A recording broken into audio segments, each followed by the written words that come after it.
Think of yourself as dead. You have lived your life. Now take what's left and live it properly.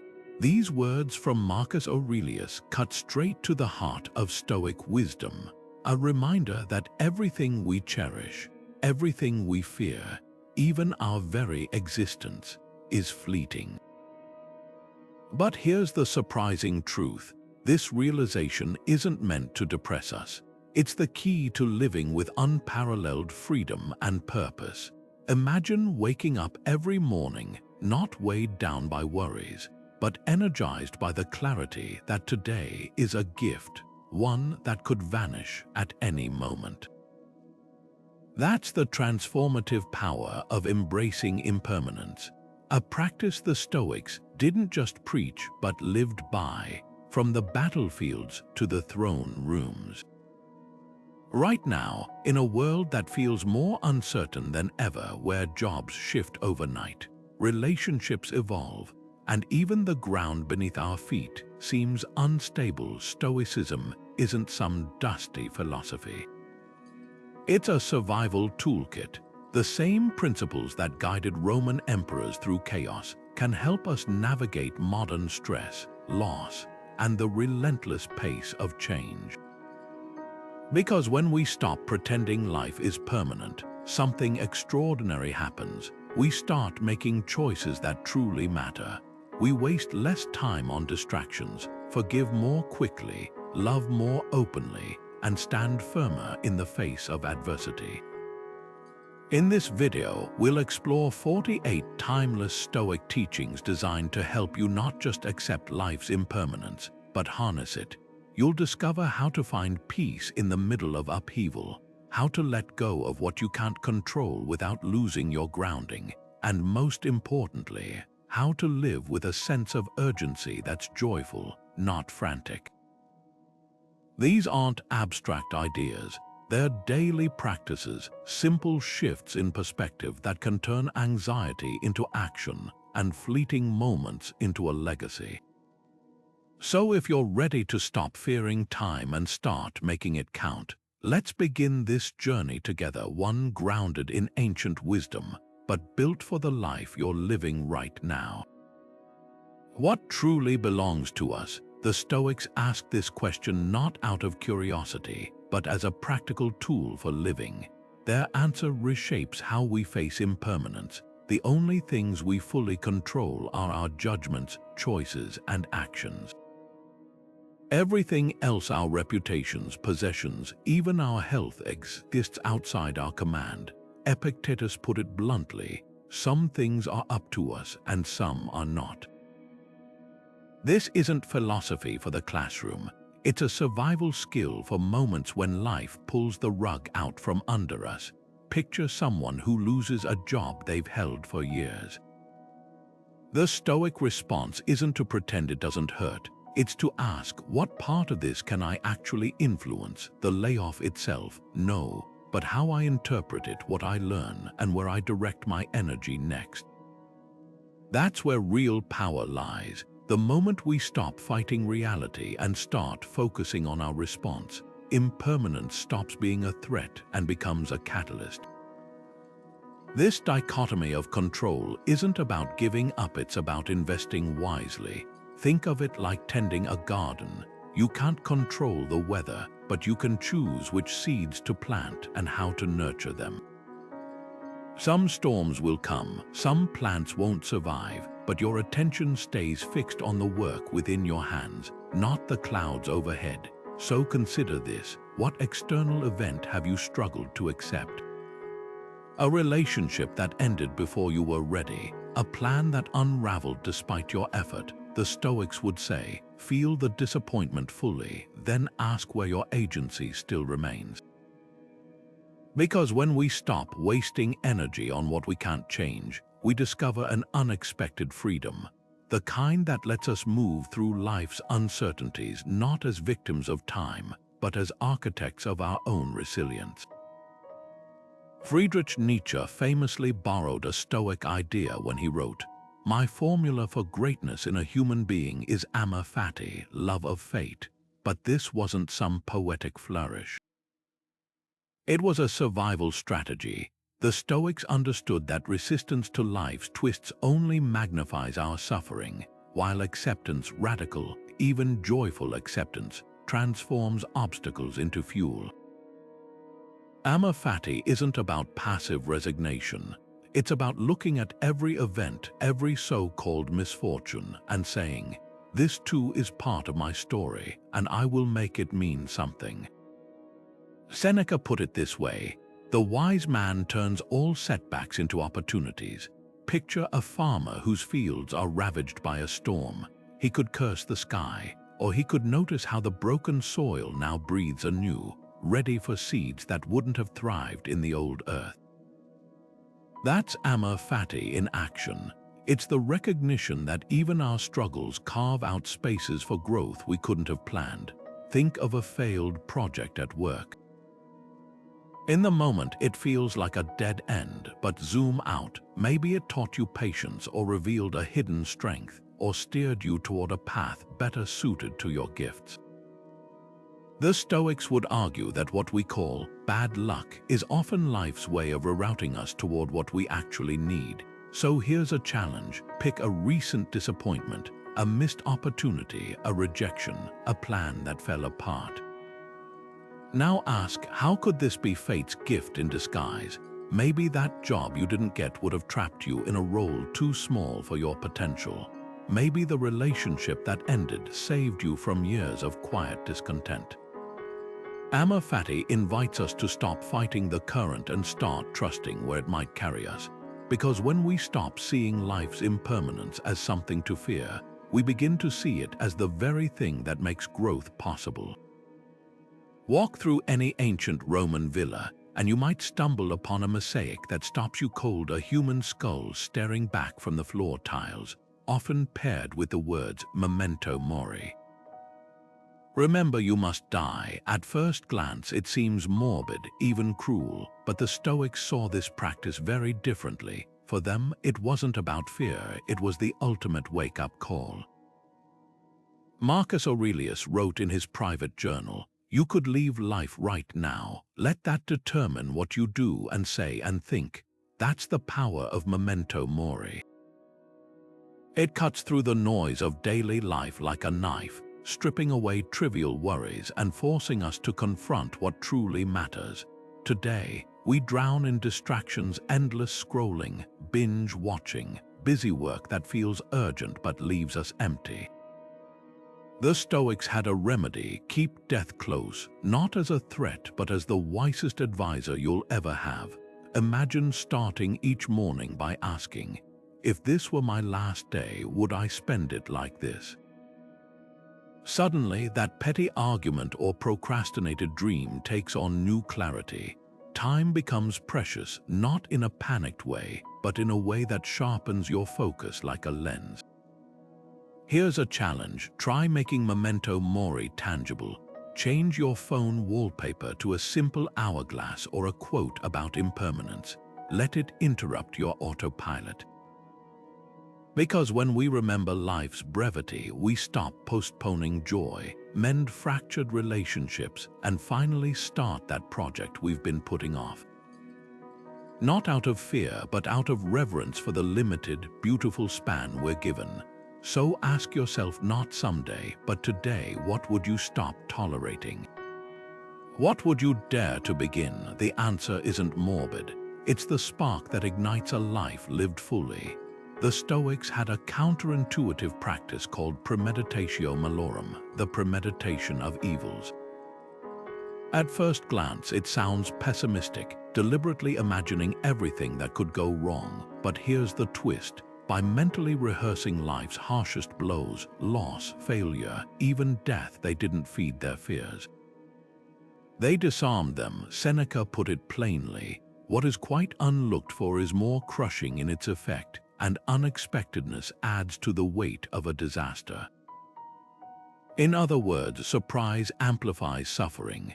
But when we confront potential hardships in advance, we strip them of their power to paralyze us.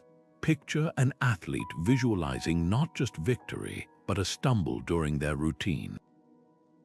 They're not inviting failure, They're inoculating themselves against panic when it matters most. The Stoics applied this same principle to daily life. A merchant might imagine losing their wealth. A parent might reflect on the fragility of their child's health. This wasn't morbid fixation, it was emotional armor. Because once you've walked through a fear in your mind, its shadow grows smaller in real life. Modern psychology backs this up. Studies show that people who mentally prepare for setbacks recover faster when they occur.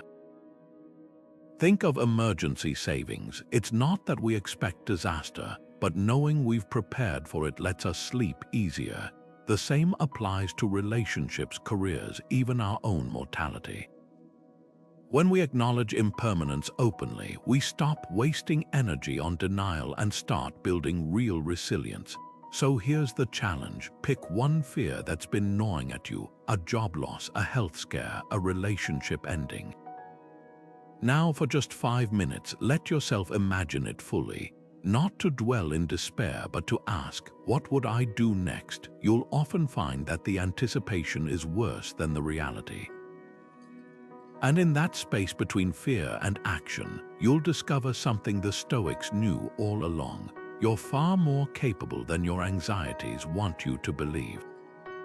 Picture Earth from space, a tiny blue marble floating in infinite darkness, dotted with swirling clouds and city lights barely visible. This is the Stoic exercise called the view from above, and Marcus Aurelius used it daily to dissolve anxiety. He'd zoom out mentally, imagining bustling marketplaces as anthills, empires as fleeting specks, and his own troubles as momentary blips in cosmic time. The goal wasn't to diminish life's importance, but to clarify it.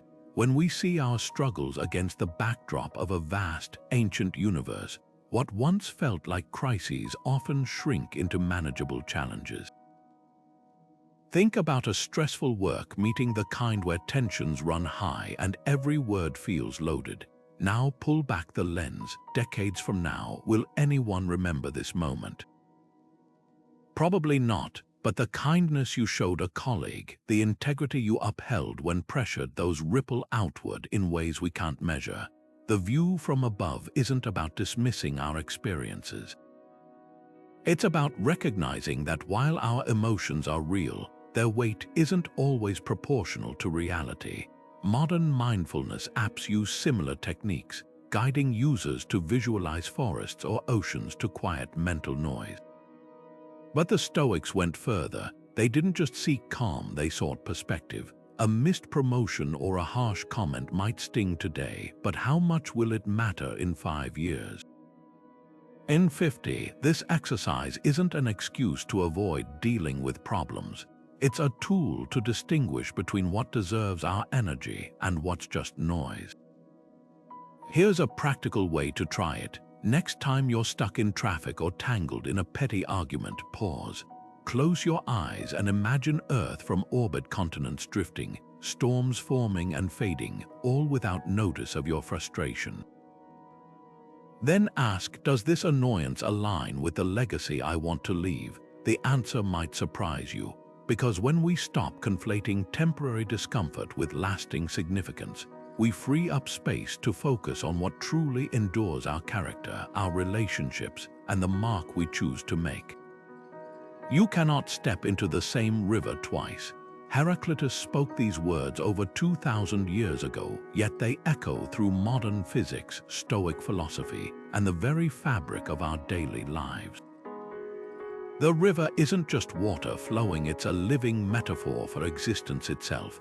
Every moment, cells in your body regenerate, stars burn out, and even mountains erode grain by grain.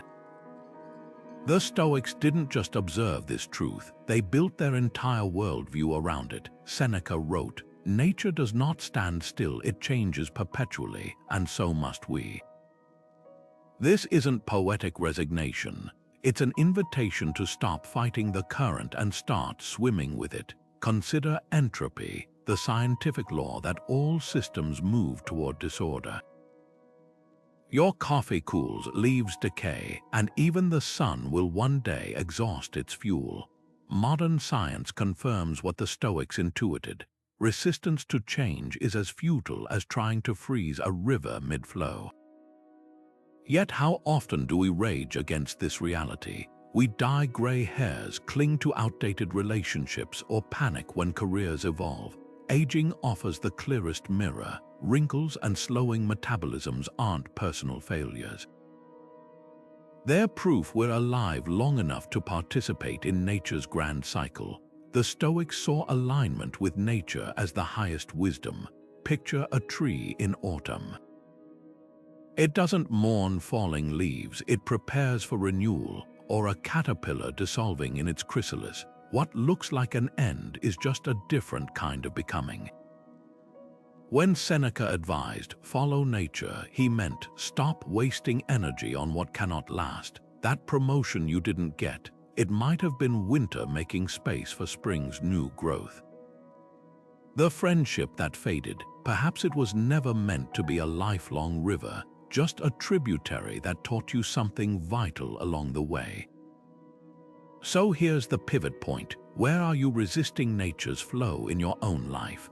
Are you holding tight to a version of yourself that no longer fits, like outgrown shoes?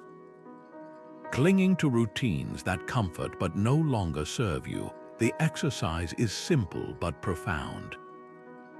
Each time you feel tension, whether it's frustration with technology changing or grief over a lost opportunity, ask, is this resistance natural, or am I trying to dam the river? Because when we stop seeing impermanence as life's betrayal and start recognizing it as its very rhythm, we trade exhaustion for effortless motion. Not passive surrender, but conscious cooperation with the forces that shape galaxies and heartbeats alike. Epictetus offered a striking image: play the game with diligence but treat the outcome with indifference. Imagine rolling dice in ancient Rome. The Stoic doesn't fixate on where they land, but on throwing them skillfully. This isn't apathy, it's the art of investing fully in what you control while releasing your grip on what you don't. Modern hustle culture screams the opposite: win at all costs. Grind until you collapse, but the Stoics would spot the trap here. Obsession with outcomes turns us into anxious puppets, jerked around by every success or failure. An Olympic sprinter doesn't control who crosses the line first, only how they train, how they pace their breath, how they push through the burn. That's the Stoic athlete's secret: falling in love with the process, not the podium. Consider two entrepreneurs launching similar startups. One checks stock prices hourly, agonizes over competitors, and measures self-worth by quarterly profits. The other focuses on solving real problems, refining their craft, and serving customers well regardless of immediate rewards. Both might succeed or fail, but the latter sleeps better at night. Why? Because their sense of meaning isn't chained to external validation. The Stoics called this the dichotomy of action, doing your best while surrendering the rest. Marcus Aurelius ruled an empire with this mindset. The cucumber is bitter, then throw it away. There are brambles in the path, then go around. That's all you need to know. No drama, no despair, just clear-eyed adaptation. Here's where modern psychology catches up to ancient wisdom. Studies on locus of control show that people who focus on effort over outcomes report higher resilience and lower stress. A student pouring energy into learning algebra instead of fixating on the final grade often performs better and suffers less. The grade becomes a byproduct, not the goal. This shift isn't about lowering standards, it's about raising agency. When a chef prioritizes knife skills over Michelin stars, the stars often follow. But even if they don't, the mastery remains. So where does this leave us? Look at your own life. That project you're sweating over, are you attached to the applause or the growth it demands? That difficult conversation you've been avoiding, are you focused on being right or on communicating with integrity? Detachment from outcomes isn't passivity. It's the ultimate act of empowerment, because when you stop needing life to go a certain way to feel worthy, every moment becomes an opportunity to practice excellence regardless of the dice. There's an old Zen parable about hunters catching monkeys using a simple trap, a hollowed-out coconut chained to a tree with rice inside. The monkey slips its hand in, grabs the rice, and suddenly its fist is too big to pull back out. The animal could escape anytime by letting go of the grain, but it won't. Its grip becomes its prison. The Stoics saw this same dynamic playing out in human lives every day, not with coconuts, but with relationships, status, even our own self-image. Seneca watched wealthy Romans fill their villas with treasures, then lie awake fearing thieves. He wrote, "It is not the man who has too little, but the man who craves more, that is poor."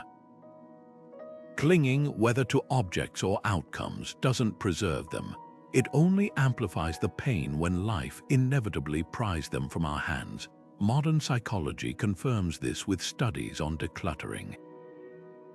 People who donate unnecessary possessions report feeling lighter, not just in their closets but in their minds. But the Stoics would push further. It's not just about physical clutter. What about the grudges we rehearse daily, the outdated identities we cling to? I'm the star employee, I'm the family peacekeeper, or the fantasy versions of people we wish would change. Each one is a fist clenched around rice in a coconut trap. Marcus Aurelius practiced this daily, reminding himself, you don't own anything, not even your own body. Radical as that sounds, it's profoundly freeing. When we stop confusing possession with peace, we stop building our happiness on foundations that time will inevitably wash away. Consider two friends going through breakups. One obsessively checks their ex's social media, comparing every new post to shared memories. The other writes a letter listing what they learned from the relationship, then burns it in a ritual of release. Both feel the loss, but one is adding chains where the other is finding keys.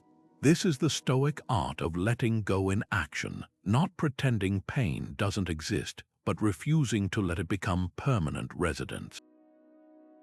So here's the invitation. Pick one thing, just one, that's been taking up space in your mental or physical world without adding value. Maybe it's a resentment you've nursed like a houseplant, a project you keep half doing out of obligation, or even a jacket you haven't worn in years but keep just in case. Hold it in your hand, real or imagined, and ask Seneca's question, does this own me or do I own it? Because every time we loosen our grip, we rediscover something astonishing. Our hands were never meant to be fists. They're open by design, ready to receive life's next gift without clinging to the last. Marcus Aurelius began each dawn with a ritual so simple yet profound he'd whisper names. Not of gods or emperors, but of ordinary gifts. The bread warm from the oven, the laughter of my children, the way sunlight slants through the olive trees. This wasn't just morning reflection, it was armor against taking life for granted. The Stoics understood a paradox: the more temporary something is, the more precious it becomes. Cherry blossoms don't move us despite their brief bloom, but because of it. Their fragility is what makes us pause, cameras in hand, as petals drift like pink snow. Ephemerality isn't life's flaw, it's the very ingredient that seasons our gratitude. Modern science reveals why this works. Our brains are wired to notice and remember what stands out. The 10th cup of coffee blends together, but that one sip shared with an old friend on a rainy afternoon, that lingers. The Stoics harnessed this by focusing on what they called the perishable joys. Seneca wrote of admiring a sunset not as a permanent painting, but as a performance that would never repeat. When we know something won't last, we lean in closer. A parent doesn't cherish bedtime stories because they'll always have a child small enough to hold, but precisely because they won't. Here's how to make this practice tangible. each evening, name 3 transient joys you encountered that day. Not grand achievements, but fleeting sensory gifts: the steam rising from your tea, the way your dog sighed as it flopped onto your feet, even the brief solidarity of a stranger's smile in a crowded elevator. This isn't about manufacturing positivity. It's about training your attention to catch life's whispers before they dissolve. Like catching fireflies in cupped hands, you hold them just long enough to marvel before letting go. So consider this: what delicate moment surprised you this week? Was it the scent of rain on pavement after weeks of heat? The way your child's sticky hand slipped into yours without thinking? These are the fragments Stoics would urge you to collect, not in scrapbooks, but in the quiet corners of your awareness. Because when we stop demanding permanence from a world designed to change, we start seeing miracles in what's here now, already slipping through our fingers like hourglass sand. And paradoxically, that's how we learn to hold on, not by clinging, but by cherishing. The phrase, "the obstacle is the way," might sound like a modern motivational slogan, but its roots dig deep into Stoic soil. Marcus Aurelius faced barbarian invasions, political betrayals, and personal loss, yet his private writings reveal a startling perspective. The impediment to action advances action. What stands in the way becomes the way. Picture fire consuming a forest. To the trees, its destruction. To the soil, its fertilizer. The Stoics saw adversity through that same dual lens, not as something to endure, but as raw material for transformation. Take a tech worker laid off after 15 years at the same company. The initial blow feels like an ending, but what if it's actually a forced pivot toward work that aligns with their evolving strengths? History brims with such turnarounds. Beethoven composed his most revolutionary symphonies as deafness closed in. J.K. Rowling drafted Harry Potter on napkins while unemployed and raising a child alone. The common thread isn't talent or luck. It's the decision to treat barriers as chisels rather than walls.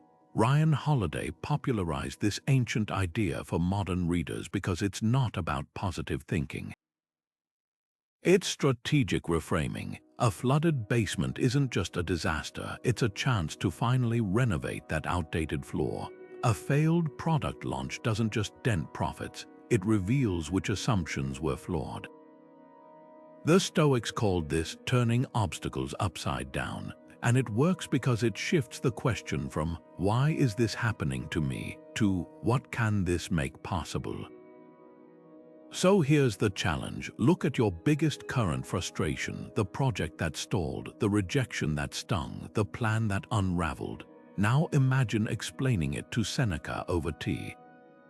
He'd likely nod and ask, "Where's the hidden door?" Maybe that creative block is pushing you to explore new techniques. Perhaps that financial pinch is the nudge to finally monetize your hobby. Obstacles don't just test our patience, they reveal alternate paths we'd never have noticed on smoother roads. The rock in your shoe today might be the cornerstone of tomorrow's bridge. When was the last time you chose discomfort? Not the kind life forces on you, skipping meals because you're too busy or shivering because the heater broke, but deliberately opting for hardship as training. The Stoics called this ascesis, and it was as essential to them as weights are to athletes. Cato the Younger, that unshakable Roman senator, made a spectacle of wearing the same ragged cloak in winter storms and summer heat. People mocked him, but he wasn't seeking attention. He was conditioning his mind to remember, comfort is optional. Seneca slept on hard floors and ate stale bread not because he had to, but to prove to himself he could. Modern science backs this ancient practice. When researchers studied people taking cold showers voluntarily, they found something fascinating: not just increased willpower, but a measurable drop in daily stress responses. It's as if the body learns, if I can handle this icy water, rush hour traffic won't break me. But here's where we update Stoicism for smartphones and streaming. voluntary discomfort isn't just physical. Try leaving your phone in another room for an evening. Notice the itch to check it, that's your comfort craving. Or commit to a week without takeout, cooking even when exhausted. These small denials aren't punishments, they're rehearsals for life's inevitable disruptions. Think of it like fire drills. We don't wait for flames to learn emergency exits. Yet most of us never practice losing what we rely on daily: Wi-Fi, convenience foods, constant entertainment until crisis forces it upon us. The Stoics flipped this script. By regularly stepping away from comforts, they turned potential emergencies into minor inconveniences. So here's the challenge: pick one comfort to surrender this week. Maybe it's waking up without hitting snooze, even when your bed is warm. Or walking past your favorite coffee shop to drink office brew. The goal isn't suffering for its own sake. It's discovering that beneath the surface level irritation, you're far more adaptable than your routines suggest.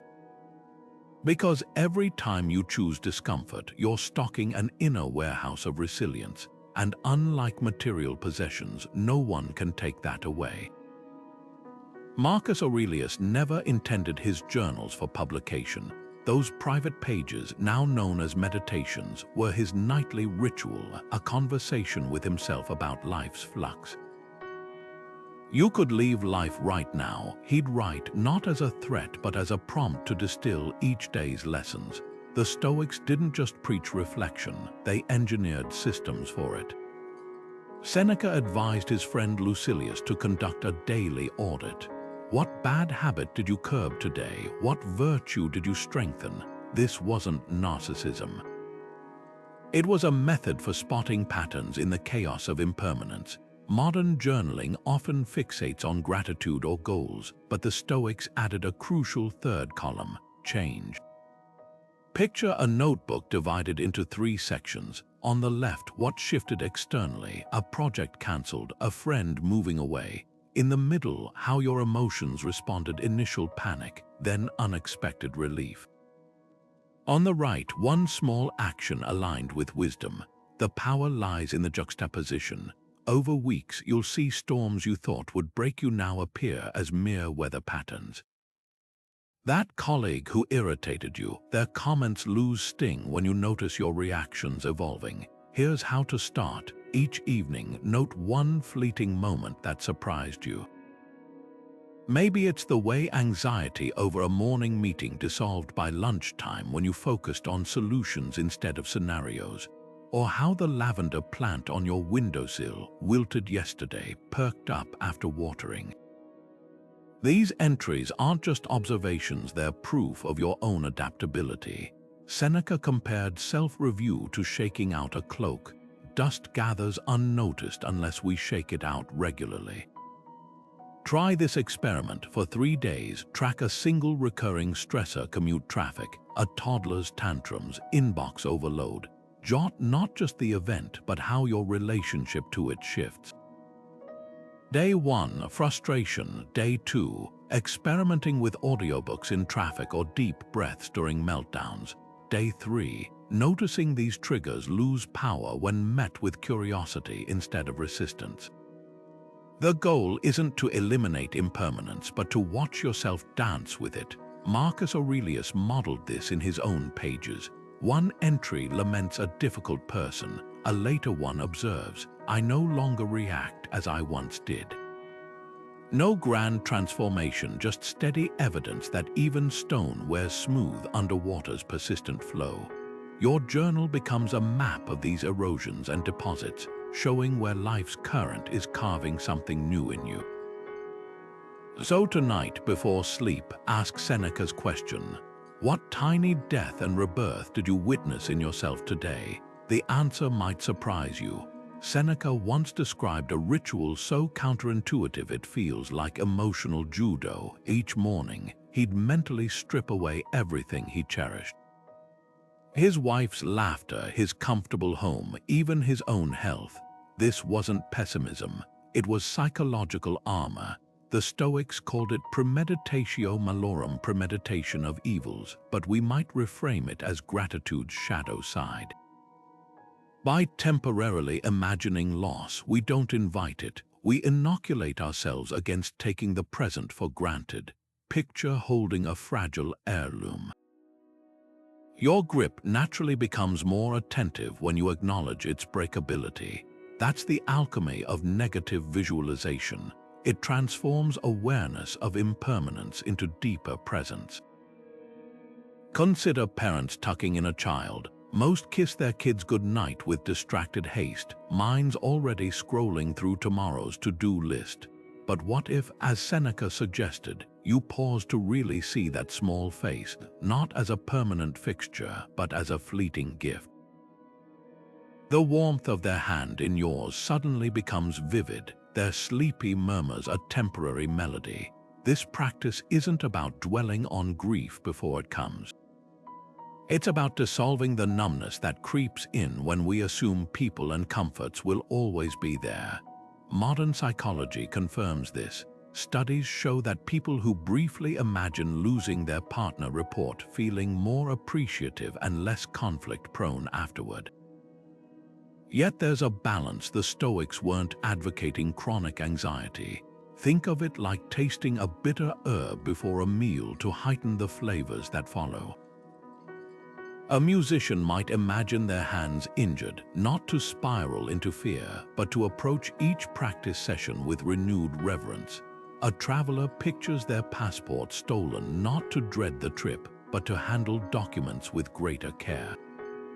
The key is duration. Seneca's morning ritual lasted minutes, not hours, just long enough to reset his compass, not drown in hypothetical sorrows. So here's the challenge. Pick one ordinary blessing you've stopped noticing. Your ability to walk without pain, a friend who always returns your calls, even the hum of a working refrigerator. Close your eyes and let it dissolve in your mind's eye for 30 seconds. When you restore it mentally, observe how your body responds. Often, there's a visceral shift, a looser hug for your partner, a pause to really taste your morning coffee. Because when we stop pretending things are permanent, we start treating them like the miracles they are, not with clutching fear, but with awake, spacious gratitude. The kind that doesn't just appreciate the flower, but notices how sunlight passes through its petals differently each day. Epictetus drew a line in the sand of human experience that still separates wisdom from chaos today. Between stimulus and response, there is a space. In that space is our power to choose. That pause, fractional yet infinite, is where Stoic mastery lives, not in avoiding life's provocations, but in widening that gap until our reactions become responses. Picture a driver cutting you off in traffic. The clenched jaw, the surge of adrenaline, those are biological autopilots. The Stoic pause is the 3-count breath where you notice the heat rising. And choose not to fan the flames. Modern neuroscience confirms this ancient insight. When we react instantly to provocation, we're hijacked by the amygdala, the brain's alarm system. But with just 90 seconds of focused breathing, the prefrontal cortex, our reasoning center, reasserts control. This isn't theoretical. Think of that email that made your face flush, the one where your fingers flew across the keyboard in fury. Now imagine closing your eyes, counting 4 inhales and 6 exhales, and realizing the sender might be overwhelmed, not malicious. The words you'd craft after that pause would land differently, both in their inbox and your conscience. The Stoics turned this into a drill. Epictetus trained his students to physically step back when agitated, creating literal distance to match the mental space. You can adapt this today. Program your phone wallpaper with the word pause in bold. When a colleague's comment triggers defensiveness, excuse yourself to refill your water bottle. Those 30 steps are enough to reset the reaction cycle. Here's the deeper shift. We often mistake urgency for importance. A raised voice demands instant rebuttal. a critical message seems to require immediate defense. But what if you treated interruptions like a chess clock? Tap it when provoked, then use your allotted breath count to strategize rather than retaliate. Tomorrow, pick one friction point, maybe a family member's habitual lateness or a social media post that irks you, and insert that intentional delay. The miracle isn't that emotions vanish. It's that in that sliver of silence, you remember who you want to be when the storm passes. Carlos Castaneda's teacher Don Juan spoke of death as the ultimate advisor, an invisible presence perched on your left shoulder, whispering, "Is this how you want to spend your precious time?"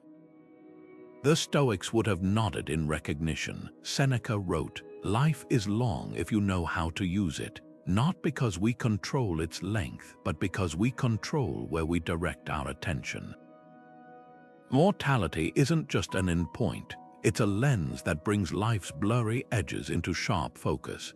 Picture someone staying in a soul-crushing job for years, tolerating toxic bosses and empty tasks until a routine physical reveals an abnormality. Suddenly, the calculus shifts. Meetings that once felt urgent now seem trivial. The resume they'd been meaning to update gets overhauled overnight. Death didn't change their circumstances, it clarified them. This practice isn't about morbidity, it's about liberation. When we let the finite nature of life inform our choices, we stop postponing joy and tolerating needless suffering. Think of a tree in winter. Its bare branches don't mourn lost leaves. They reveal the essential structure, showing which limbs are strong enough to bear fruit come spring. That's what happens when we consult death as an advisor. The trivial falls away, and what remains is the marrow of existence. A parent might realize yelling about spilled milk steals time from bedtime stories.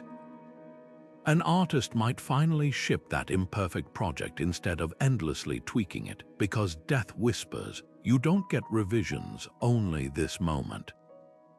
Seneca practiced this daily, asking himself variations of, "If this were my last year, would I spend it like this?" His answer determined everything from how he debated in the Senate to how he lingered over meals with friends. Modern research echoes this. Terminally ill patients overwhelmingly regret not living authentically sooner, not speaking their truth, not quitting joyless jobs, not prioritizing relationships over achievements. The irony, you don't need a diagnosis to access that wisdom. The same urgency that reshapes lives in hospitals can reshape yours today. So here's the invitation. Tonight, as you turn off the lights, ask Castaneda's question not hypothetically, but with visceral immediacy. If death tapped my shoulder today, what would I stop tolerating immediately? What would I dare to begin? Not someday, now. Because when we stop pretending we have endless tomorrows, we start living in the only time that ever exists, this breath, this choice, this fleeting and magnificent now. A ship captain doesn't control the storm, only the sails. Epictetus used this image to teach a radical truth. Chaos isn't the problem. Our insistence that it shouldn't exist is. Picture a vessel battered by waves. The skilled sailor doesn't waste energy cursing the wind. They adjust the rigging, steady the rudder, and ride the tumult until calm returns. This is equanimity, not the absence of turbulence, but the ability to remain centered within it. Modern life offers endless versions of that storm. A missed flight, a last-minute work crisis, a child's meltdown in the cereal aisle.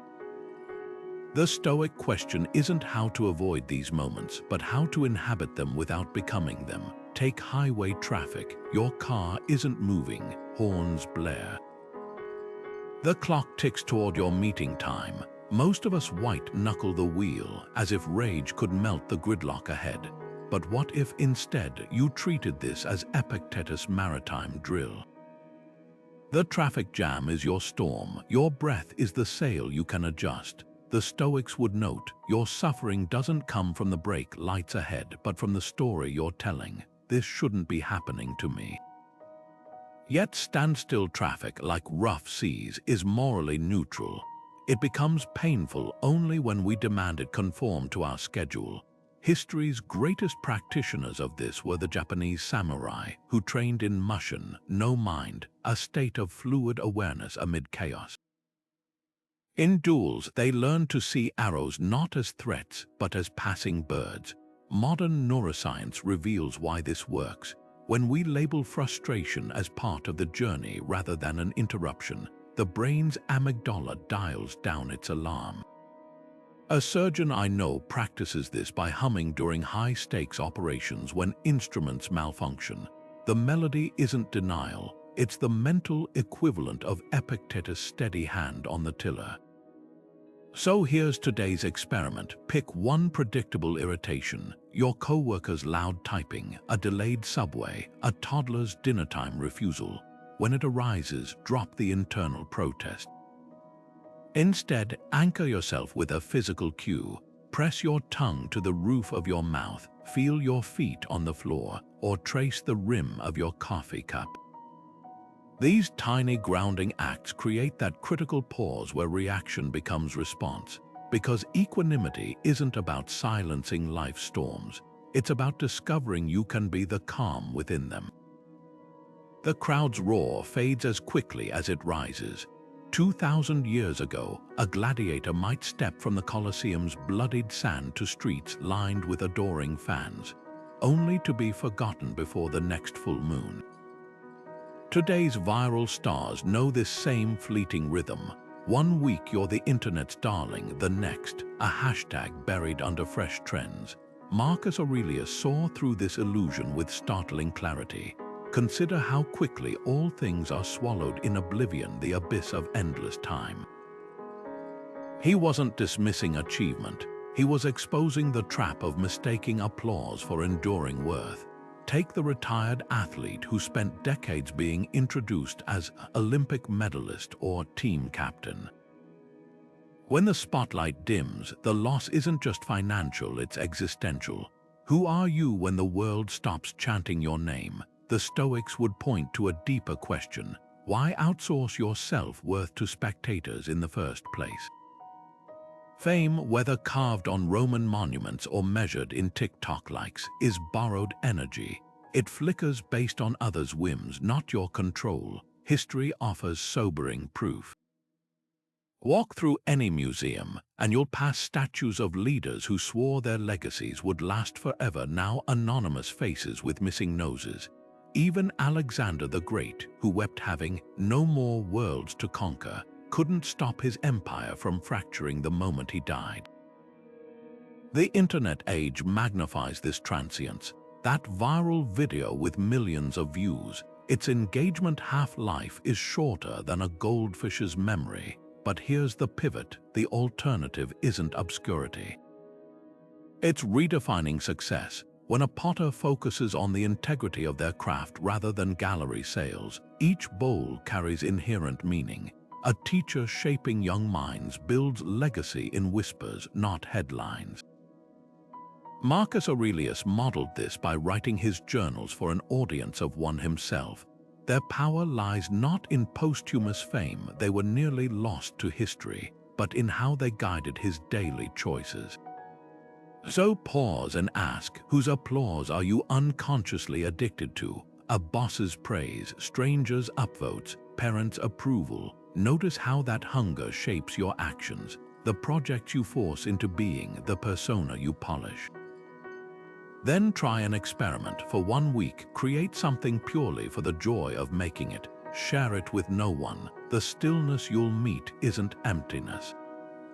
It's the quiet space where real work begins, ungoverned by the fickle tides of outside opinion.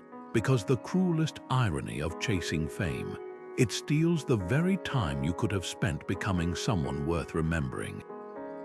A maple tree doesn't fight its autumn leaves. It lets them blaze scarlet and gold before releasing them without apology. Seneca wrote to his grieving friend Marcia with this same imagery. Nature takes back her own in due season, yet we act as if our sorrows should be exempt from her laws. He wasn't dismissing pain, He was mapping its terrain, showing how even the deepest grief follows cycles as reliable as equinoxes.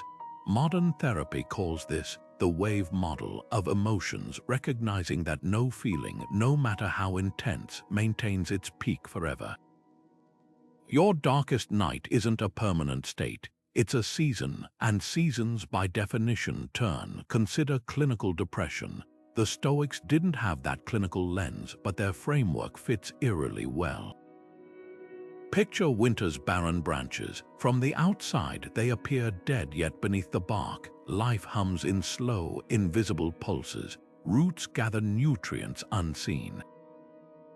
Buds prepare in secret. Depression often works the same way. The person who can't get out of bed isn't broken. They're in emotional winter, conserving energy for a spring they can't yet see.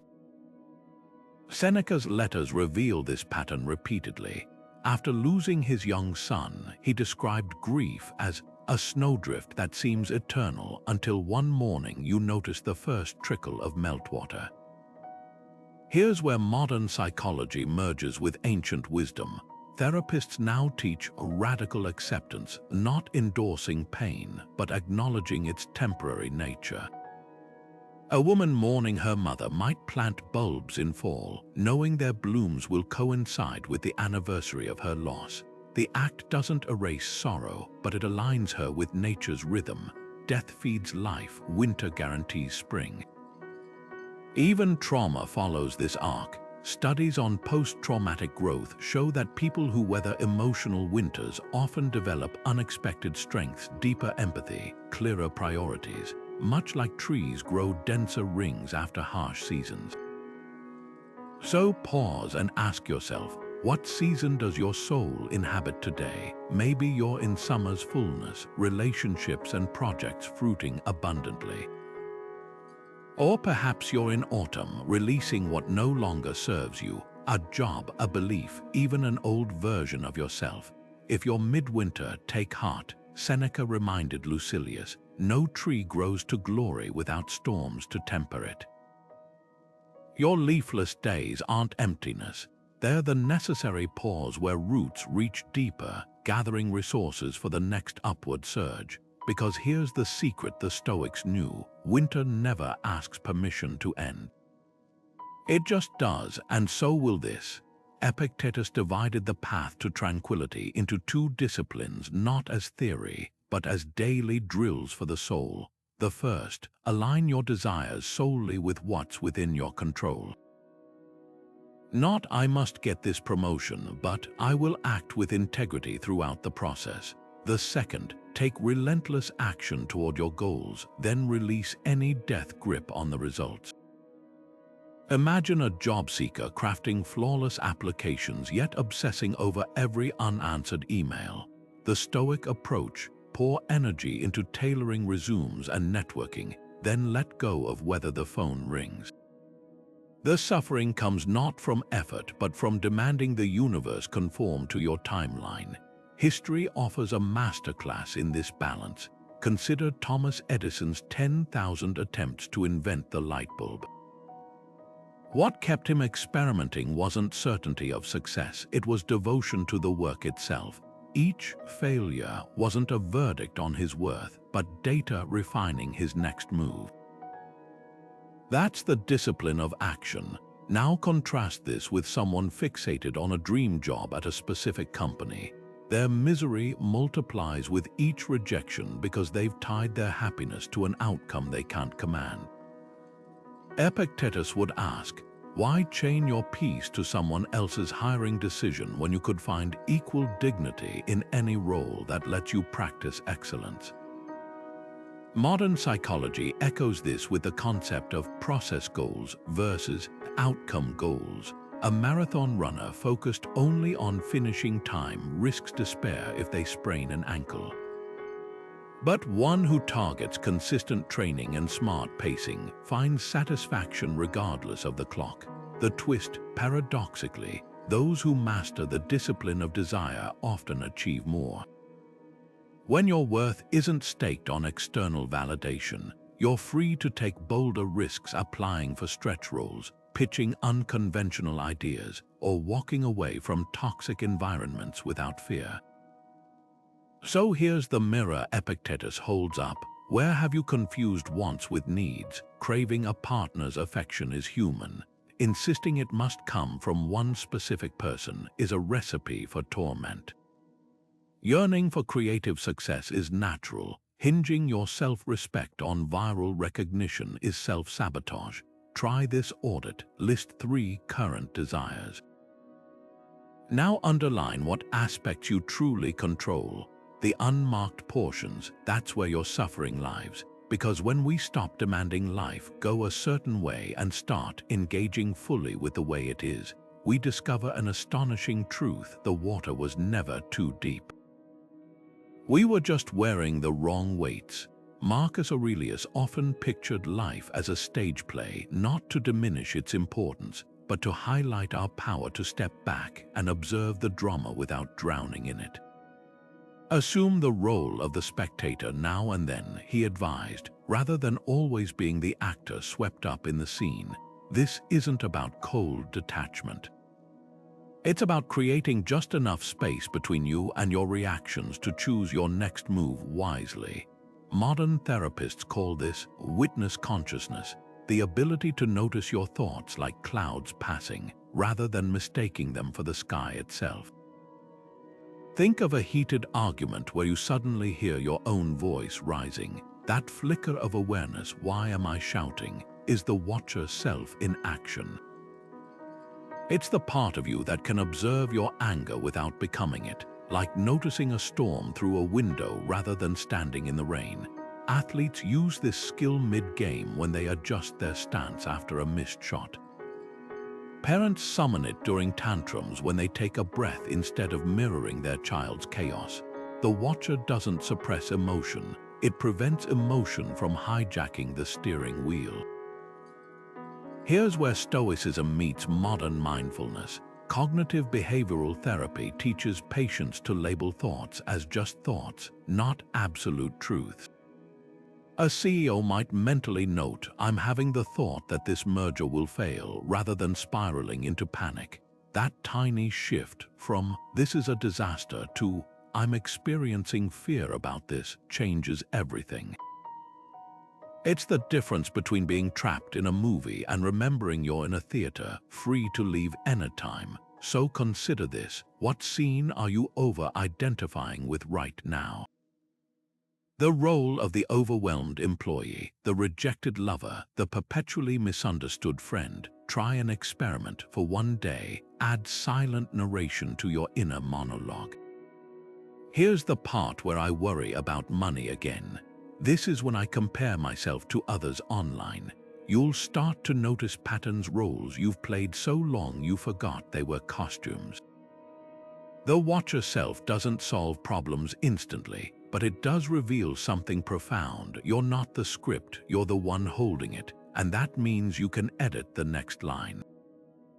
Astronauts call it the overview effect. At that moment when viewing Earth from space, national borders vanish, and the planet reveals itself as one fragile, interconnected system.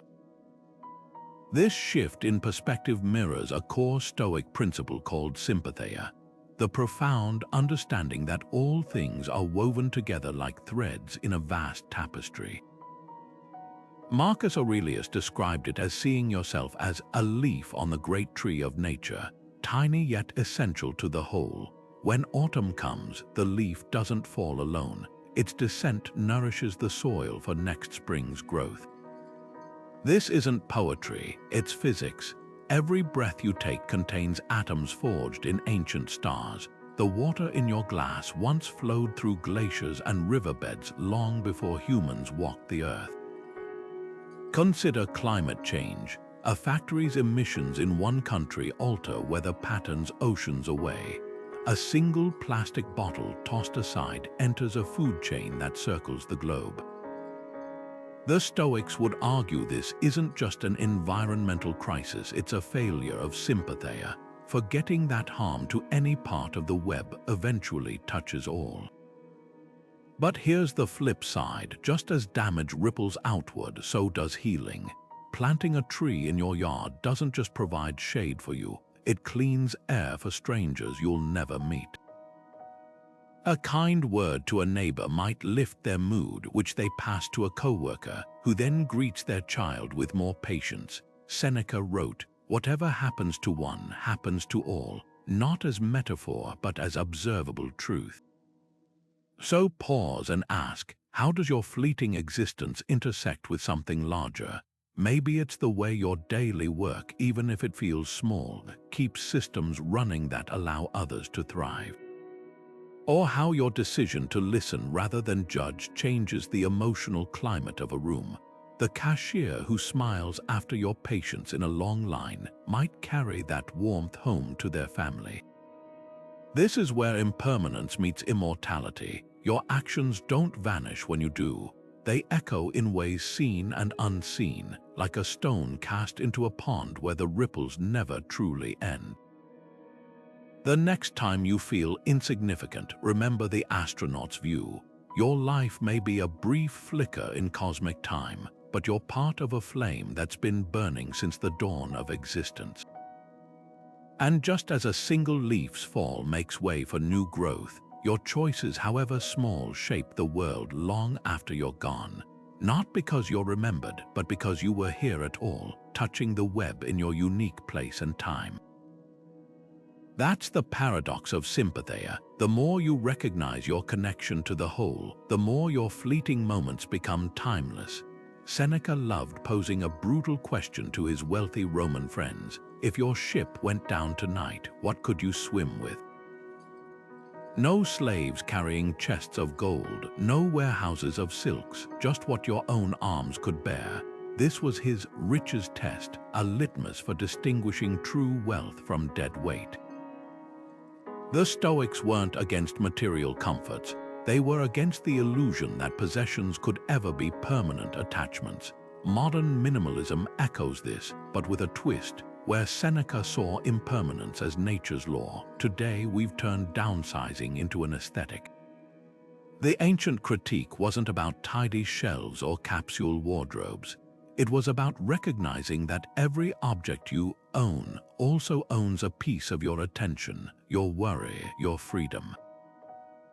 Picture two homes. One, a sprawling estate with rooms barely used, each surface crowded with decor demanding dusting, each gadget needing updates and insurance. The other, a compact space where every item from the cast iron skillet to the wool blanket is chosen for daily utility and joy. The difference isn't square footage. It's mental real estate. Seneca watched affluent Romans sleepless over burglary threats, while their poorer neighbors snored soundly.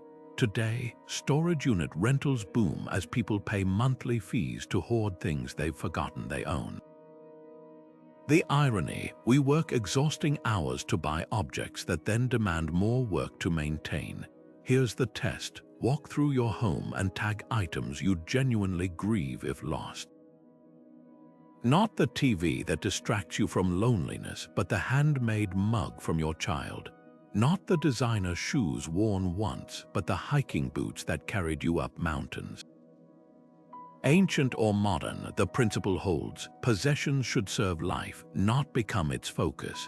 When a fire destroyed much of philosopher William Irvine's home, he noted an unexpected relief. The things I thought I loved were mostly just things I'd gotten used to.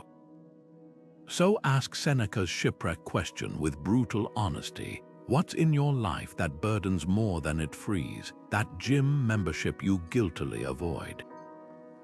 The antique cabinet you tiptoe around? Even digital clutter counts. Those hundreds of unread emails aren't just inbox filler. They're tiny thieves of mental bandwidth.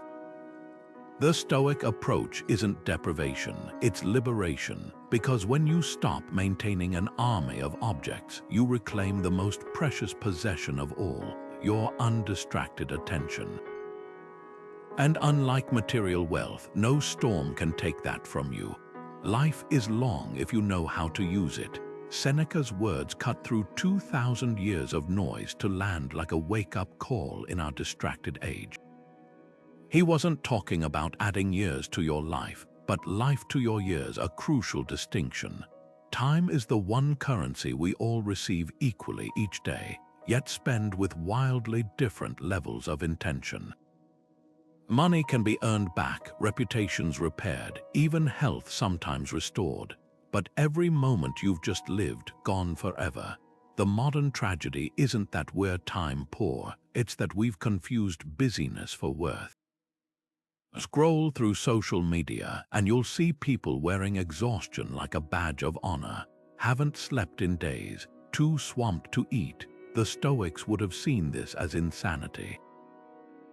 An emperor's schedule might be packed but never frantic. Why? Because they treated time like a sacred vessel, not a bottomless cup to keep refilling with trivialities. Consider how we handle money versus minutes. You'd never toss cash out your car window mile after mile. Yet how many hours vanish into autopilot scrolling, half-watched shows, or meetings that should have been emails? The time audit was Seneca's antidote. Each evening, he'd review where his hours had gone, not to shame himself, but to spot patterns. You might discover that your quick social media checks add up to 15 hours a week, enough to learn a language, train for a 5K, or reconnect with old friends. The goal isn't to eliminate leisure, but to stop outsourcing your attention to algorithms and start reinvesting it where it yields real returns. Relationships, growth, moments of quiet awe. Here's the practice. For 3 days, carry a small notebook or use your phone's Notes app and jot down every activity in 30-minute blocks. No judgment, just observation. You'll likely find 2 types of time leaks. First, the obvious vampires, mindless entertainment binges, gossip sessions that leave you drained. But more insidious are the respectable time wasters, things that feel productive but aren't truly aligned with your values. Volunteering for committees you don't care about, over-polishing work that only needs to be functional, or obsessively researching purchases that don't matter. The Stoic fix asks Seneca's brutal question, is this how I'd spend my last year? If a task wouldn't make the cut then, why is it stealing hours now? Your challenge, identify one time leak to plug this week. Maybe it's setting a 20-minute timer for emails instead of letting them hijack your morning, or replacing doom scrolling with a walk where you notice 3 beautiful details. The way light filters through leaves, the sound of your neighborhood waking up. Because here's the secret the Stoics knew, you don't find time for what matters, you create it by ruthlessly protecting your attention from what doesn't. And unlike money, when time's gone, no amount of hustle can bring it back. A patient undergoing dental surgery hears the drills whine and tenses, until the dentist explains they can signal to pause anytime. Instantly, their pain perception drops, though the procedure hasn't changed. This paradox lies at the heart of Stoic wisdom. We rarely control events, but we always govern what they mean. Epictetus, born a slave and crippled by his master's brutality, distilled this into one piercing question. Is this thing within my power or not? His answer shaped centuries of philosophy. Pain is inevitable, suffering is optional. Not because the Stoics denied hardship, but because they recognized that our interpretations, not the events themselves, write our agony or our peace. Consider 2 colleagues laid off on the same afternoon. One spirals into stories of betrayal. After all I gave this company. The other audits their skills, updates their portfolio, and treats the severance as runway to pivot toward work that aligns with their values. The external event is identical. The internal narratives diverge radically. Modern neuroscience confirms this ancient insight. Brain scans show that when subjects frame discomfort as purposeful, like an athlete embracing muscle burn, pain pathways activate less intensely. The stimulus hasn't changed, the story around it has. The Stoics took this further with proherses, a Greek term for our faculty of choice. Picture a ship's rudder. Tiny compared to the vessel, yet it determines the entire course. Your judgments work the same way. A delayed flight isn't just wasted hours, it's found time to read or connect with a stranger. A criticism isn't merely an attack, it's data revealing blind spots or others' projections.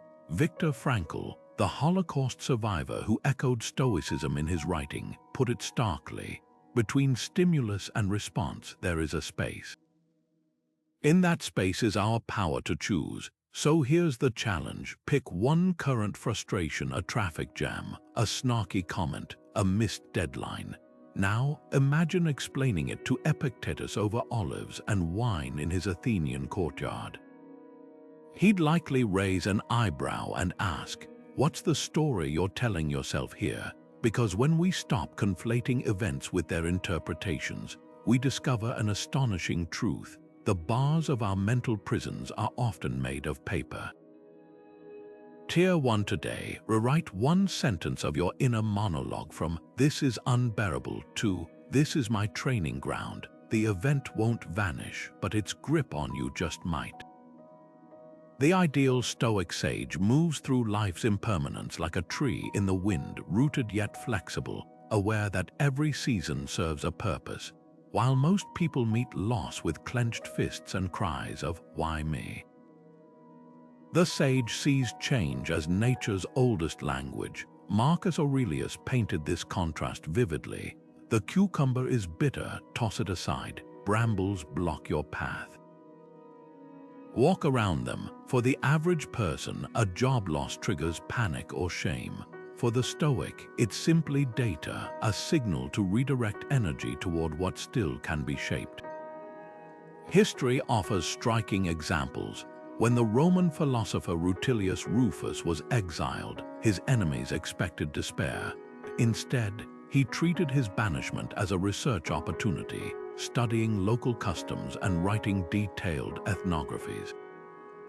Meanwhile, his accusers faded into obscurity, their names preserved only through his writings.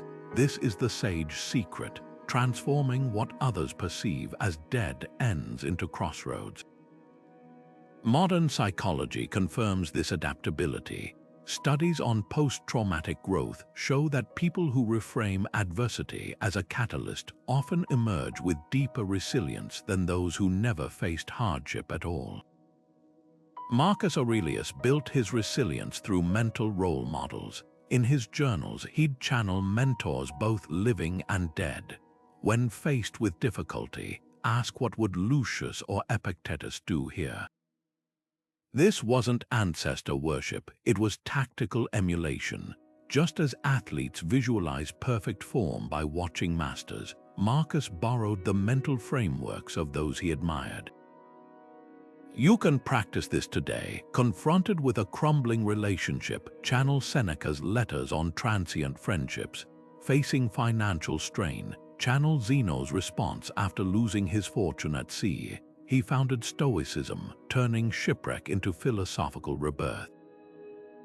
So here's the mirror to hold up. Your current struggle, whether it's health worries, career uncertainty, or personal regret, how would your highest self navigate it? Not some perfect, emotionless robot, but the wisest version of you. The one who knows pain is temporary but growth is optional. The one who meets bad news not with denial, but with the quiet question, what does this make possible? That version of you already exists. You just need to clear the noise long enough to hear their voice. And when you do, you'll realize impermanence was never the enemy. It was the very thing that made your choices meaningful. Heraclitus' famous words, "No man steps in the same river twice," apply just as powerfully to the people in our lives as they do to flowing water. Every friendship, every partnership exists in a constant state of flux, shaped by time, circumstance, and the inevitable evolution of both individuals. Seneca observed this with striking clarity. Some bonds unravel not because of conflict, but because the threads of who you once were no longer align. Imagine two saplings planted close together in a forest. For years, their branches intertwine, offering mutual shelter. but as they grow taller, their trunks naturally bend toward their own light, their roots stretching in different directions. This isn't betrayal, it's the organic consequence of becoming. Consider childhood friendships, the ones forged over shared lunches and playground secrets. Decades later, those same relationships might feel strained, not because anyone did wrong, but because the versions of yourselves that once fit so seamlessly no longer exist. The Stoics would urge us to honor this natural progression rather than resist it. Seneca wrote letters to friends he'd outgrown with gratitude rather than guilt, acknowledging that their roles in each other's stories had reached a peaceful conclusion. He saw relationships as seasons. Some last a lifetime, while others are meant to nourish us for just a chapter. Modern life amplifies this tension. Social media tricks us into believing connections should be permanent, with endless scrolling through updates from people whose lives no longer intersect with ours. We cling to group chats gone silent, mistaking nostalgia for obligation. But forcing a bond to remain static is like trying to freeze a river mid-flow. It denies both parties the freedom to evolve. Think of a colleague you once laughed with daily, now reduced to polite hallway nods, or a mentor whose advice once guided you, but whose perspective no longer resonates. The discomfort comes not from the distance itself, but from our insistence that it shouldn't exist. So here's the invitation. Reflect on one relationship that's been quietly shifting, perhaps a childhood friend whose calls you've begun to dread, or a once close sibling now living a life you barely recognize. Instead of labeling it as loss, ask Seneca's question, what did this bond teach me while it flourished? Maybe it showed you how to trust, or revealed hidden strengths, or simply offered comfort when you needed it most. Gratitude for what was doesn't require clinging to what no longer is. The Stoics practiced a subtle art holding people lightly, like sand in an open palm. Tighten your grip and the grains slip faster, but with just enough space you honor both the connection and its natural course. Some relationships are meant to be rivers, flowing together fiercely for a stretch before branching toward separate seas. And that divergence isn't failure, it's proof you both grew. Democritus, the ancient philosopher known as the Laughing One, wandered through marketplaces chuckling at human folly while others wept over spilled wine or lost coins. His peers called him mad, but he saw what they missed: the absurdity of treating fleeting troubles like eternal tragedies.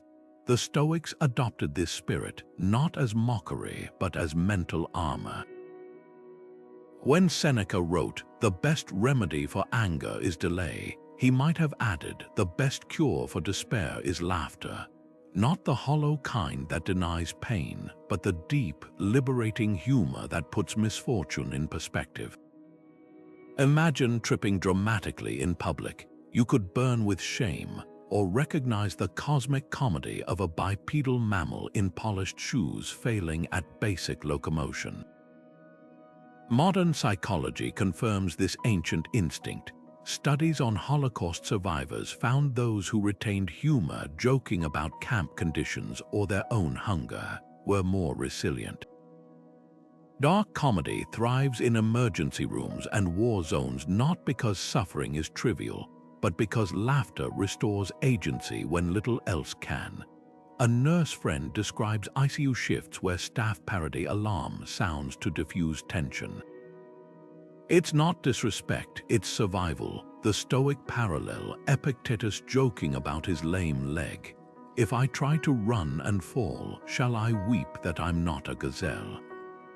Consider your own life. That delayed flight that ruined your plans, how might a comedian spin it?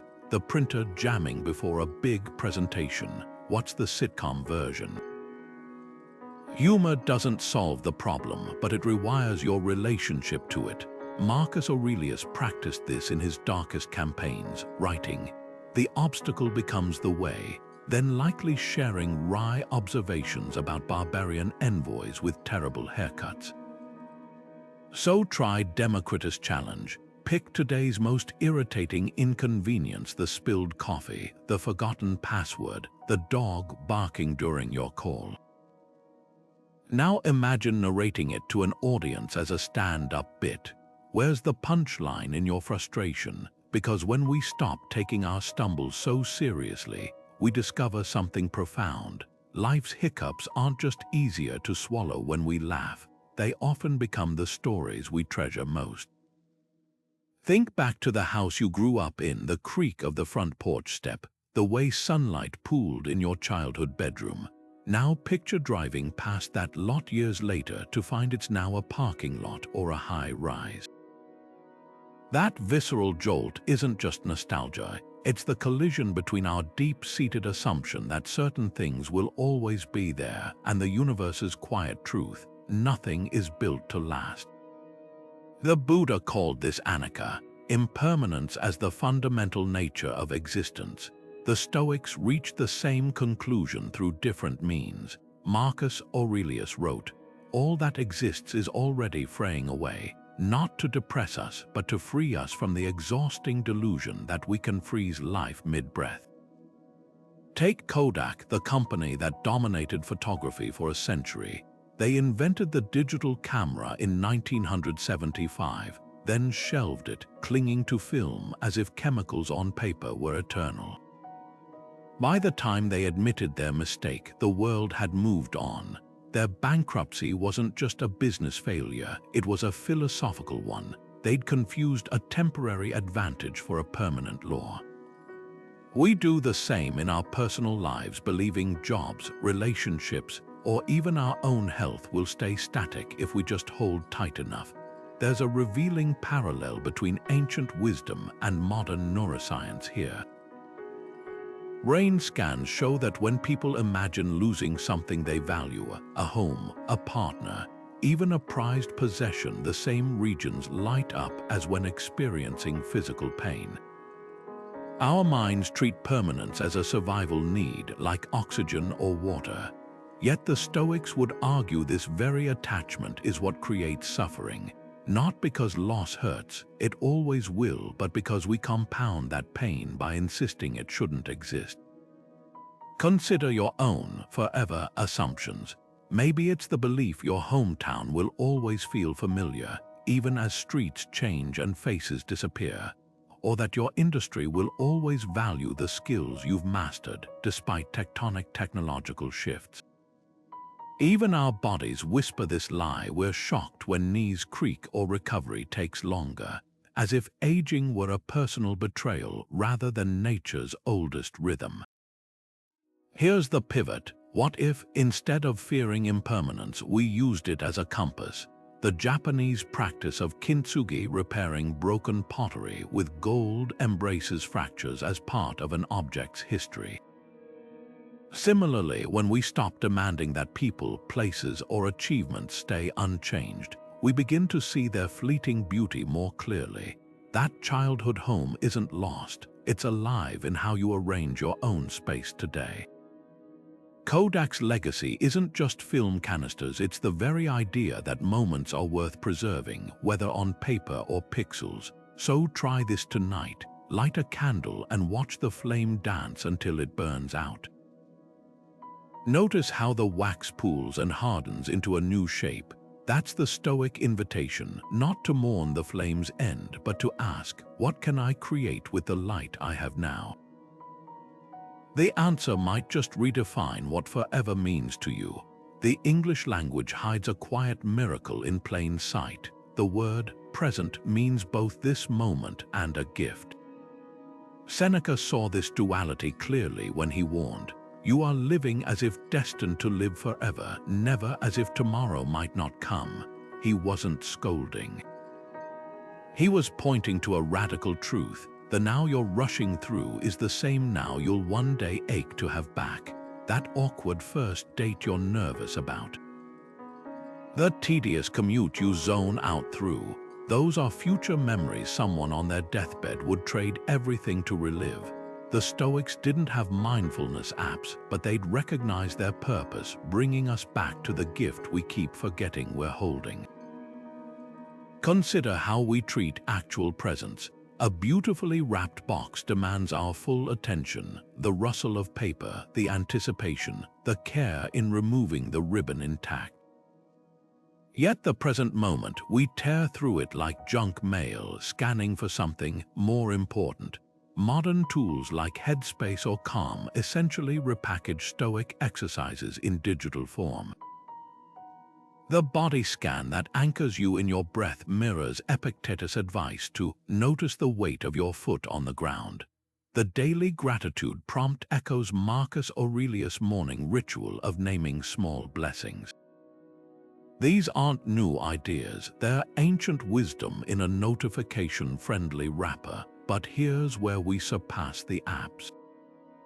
No algorithm can ask you Seneca's most piercing question: how much of your life are you postponing? That project you'll start when things calm down, the conversation you'll have when the timing's right, the joy you'll allow yourself after you've earned it. These are all IOUs written against a future that isn't promised. The Stoics practiced premeditatio malorum not to dwell on death, but to electrify the present. When you truly grasp that this conversation with your aging parent might be your last, you stop checking your phone mid-sentence. So here's the challenge. Your next waking hour is a gift waiting to be unwrapped. Not in some grandiose bucket list way, but with the same curiosity you'd bring to a mysterious package. That meeting you're dreading, unwrap it, listen for the unexpected turn of phrase, the fleeting expression on a colleague's face, the laundry you're folding. Notice the warmth of sun-dried fabric, the rhythm of your hands smoothing creases. The Stoics would remind you, this isn't killing time until real life begins. This is real life, the only slice you're guaranteed. And unlike birthday presents, you don't get to exchange it for a different model. The packaging might be ordinary, but the contents are always sacred. Water doesn't argue with its container. Pour it into a vase and it becomes a floral arrangement. Spill it on pavement and it finds every crack and groove without complaint. The Stoics saw in this simple truth a masterclass in resilience. Epictetus, the former slave turned philosopher, put it bluntly: the oak tree breaks in the storm while the reed bends and survives. His point wasn't about weakness, it was about strategic flexibility. Rigidity might feel like strength, but it's often just fragility in disguise. Think of modern businesses that thrive amid chaos. Companies like Netflix didn't cling to DVD rentals when streaming emerged. They flowed into the new shape the world demanded. Or consider how restaurants during the pandemic transformed parking lots into open-air dining rooms almost overnight. These aren't just survival tactics, they're demonstrations of Stoic non-resistance in action. The water doesn't lament, but this isn't the container I chose. It simply adapts, finding purpose in the new form it's given. Now turn that lens inward. Where in your life are you playing oak when reed would serve you better? Maybe it's insisting on an outdated career path because it's what you've always known, even as the industry evolves around you. Or clinging to a relationship that's run its natural course, mistaking endurance for virtue. Resistance creates friction, flow creates momentum. The parent who battles their toddler's tantrums with equal intensity only escalates the storm, while the one who kneels to eye level and whispers often disarms it. Here's the subtle shift: non-resistance isn't passivity. It's the art of discerning between what deserves your defiance and what merely requires your flexibility. A river doesn't stop moving when it hits a boulder. It finds a new path, wearing down stone over time through persistent, gentle direction. Your challenges might demand the same approach. That frustrating coworker arguing may harden their position, while curiosity could reveal common ground. The unexpected setback, fighting reality, drains energy. Adapting to it fuels creative solutions. So try this today. Identify one situation where you've been straining against the unchangeable. Then ask Epictetus' question, am I breaking here or could I bend? Notice how the mere act of loosening your mental grip often reveals options invisible from a rigid stance, because water doesn't just fill containers, it shapes them given enough time and flow. And so can you. Clocks tick in steady, measurable increments, but the human mind doesn't experience time that way.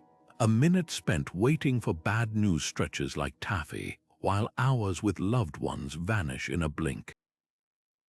The Stoics recognized this paradox long before modern neuroscience confirmed it, that what we call time is often just a mental projection.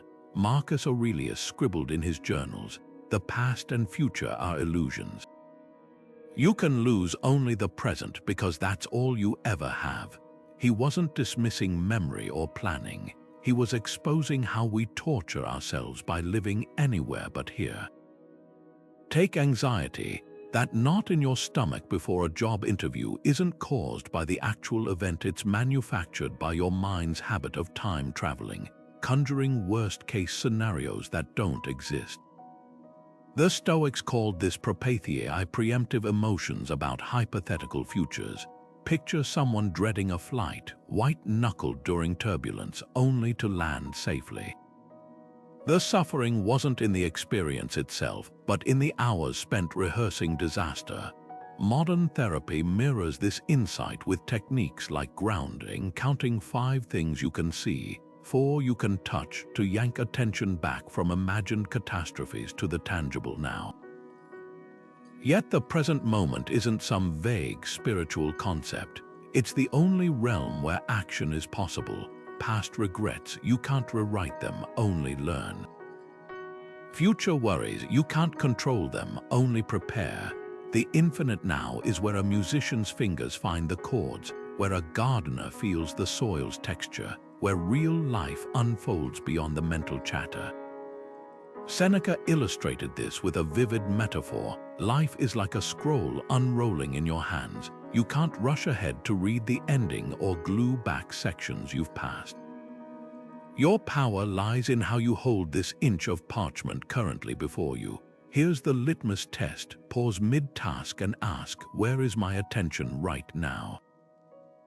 If you're replaying yesterday's argument or rehearsing tomorrow's meeting, you're missing the aliveness right in front of you, the warmth of your coffee cup, the slant of light through the window, the quiet rhythm of your breath.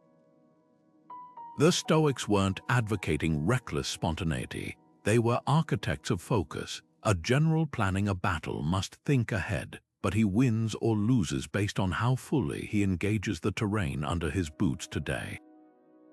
So try this experiment. Set a timer for 3 minutes and notice every thought that arises. Label them past, future, or now. You'll likely find your mind is a time machine stuck on shuffle.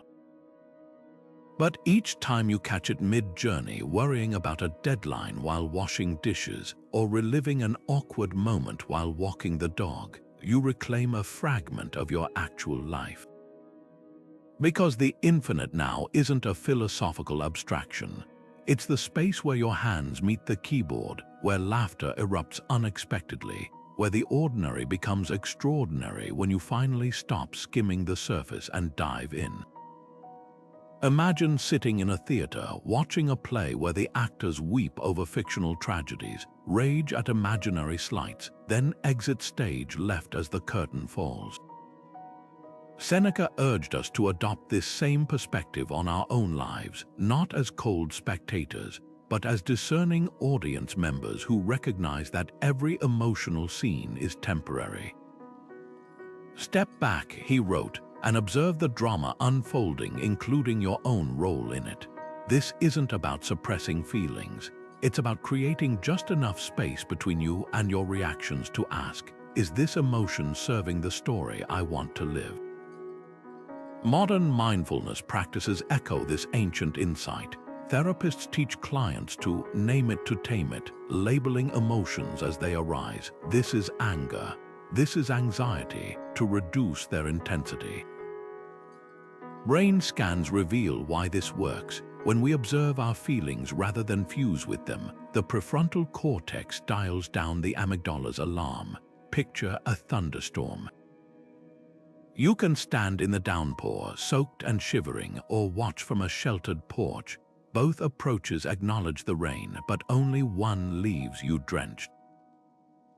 Consider a common scenario. Someone cuts you off in traffic. The initial flare of anger is biological autopilot, your threat response activating. The stoic shift happens in the next moment. Instead of white-knuckling the wheel while mentally rehearsing insults, you might notice, my body is preparing for battle over a lane change. That slight pause where you become the witness rather than the reactor changes everything. The emotion doesn't vanish, but it loses its starring role in your mental narrative. Here's where the theater metaphor deepens. In improv, actors accept whatever arises, yes, and without getting derailed by unexpected twists. Life demands the same flexibility. When your boss critiques your work, the sting of embarrassment might arise. The dispassionate witness acknowledges the feeling without letting it hijack the scene. They might even spot quieter emotions beneath the surface, perhaps pride wounded by imperfection or fear of irrelevance.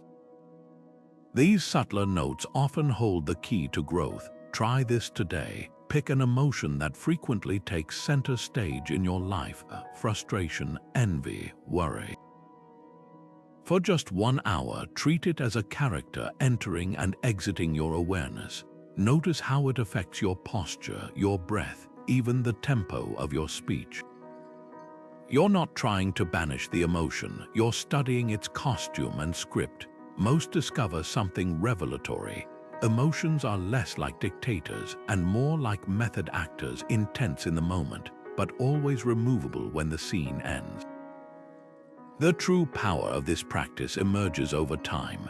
Those who cultivate the witness perspective report quieter minds, not because their lives are calmer, but because they've stopped mistaking every emotional weather pattern for climate change.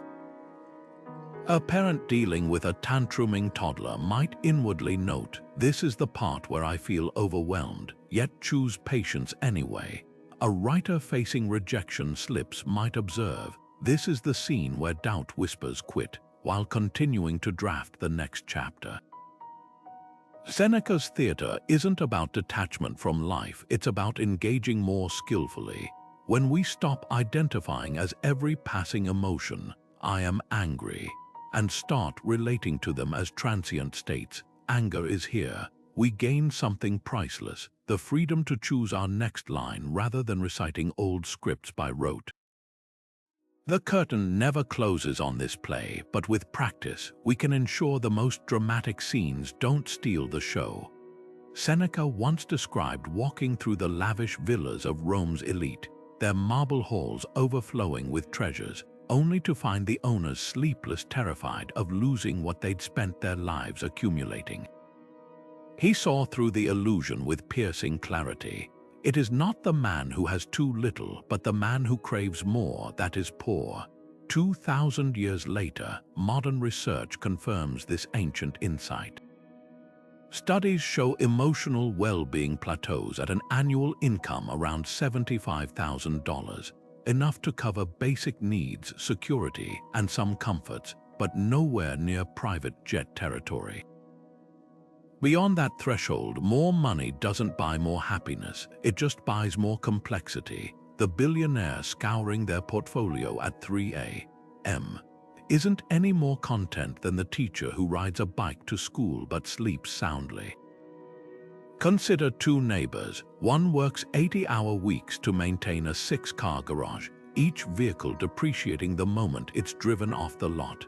The other tends a small garden, barters homemade bread for plumbing help, and spends weekends hiking with friends.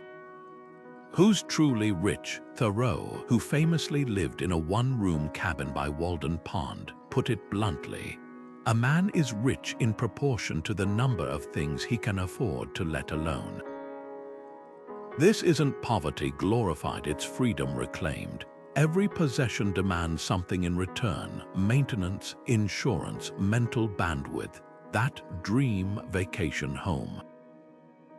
It's also a leaking roof, an HOA dispute, and weekends spent cleaning gutters instead of watching your kids' soccer games.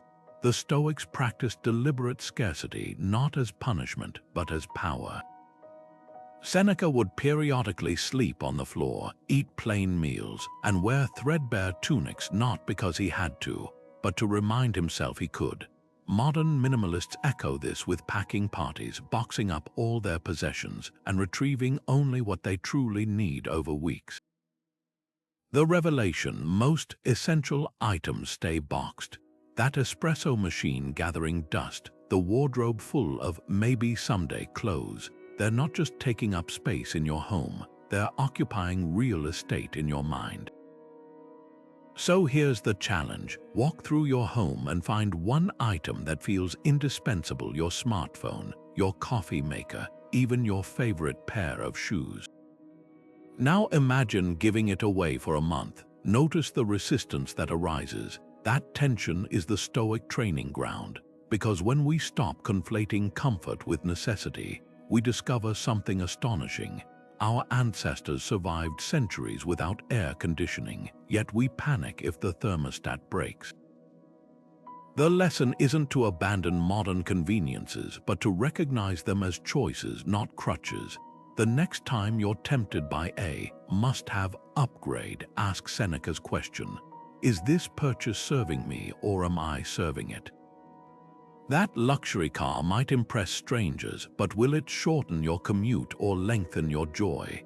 The answer might surprise you, because true wealth isn't about accumulating more. It's about unshackling from the endless chase for things that glitter but never truly glow. A haiku contains just 17 syllables, 3 lines with 5, 7, and 5 beats. Yet within those strict limits, poets distill entire seasons, emotions, even philosophies.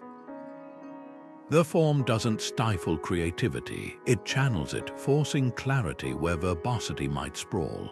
Marcus Aurelius applied this same principle to life's brevity, writing, "You could leave life right now, let that determine what you do." Far from morbid, this mindset sharpens priorities like a whetstone on a blade.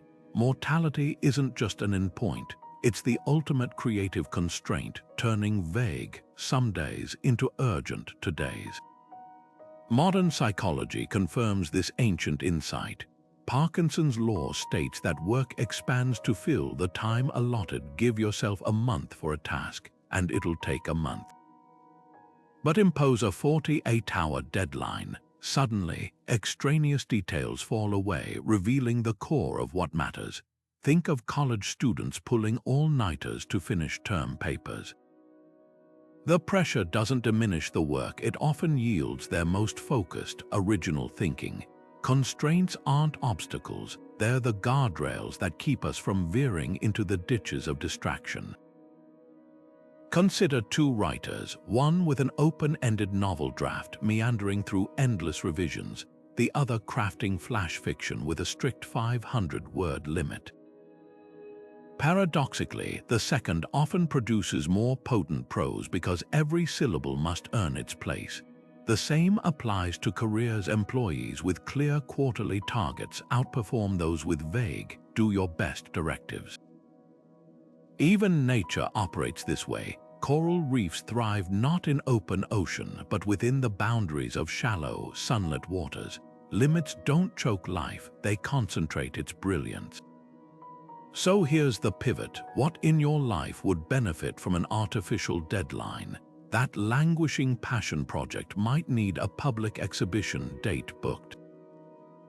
A strained relationship could transform with a 30-day reconnect challenge, or one intentional conversation daily. Fitness goals often crystallize when tied to a hiking trip or reunion. The Stoics would argue that death is the ultimate deadline, but we needn't wait for its whisper to harness its focusing power. Marcus kept this practice visceral. He began council meetings by imagining them as his last, cutting through political posturing to decisive action. You can adapt this today. Before a meeting, whisper, "If this were my final contribution here, what would I say?" Watch how trivialities evaporate, leaving only what's essential. Because when we stop pretending time is infinite, we start spending it like the currency it is, not hoarding it, but investing it where the returns are richest. The haiku doesn't mourn its 17 syllables, it celebrates them. Your life, however long, deserves the same fierce, joyful precision. The ancient architect Vitruvius believed the finest structures emerged not from adding ornate details, but from carefully removing excess until only the essential remained. This principle of subtraction, called via negativa, became a cornerstone of Stoic happiness. Seneca captured it perfectly. It is not that we have so little time, but that we lose so much. Life is long enough if you know how to use it.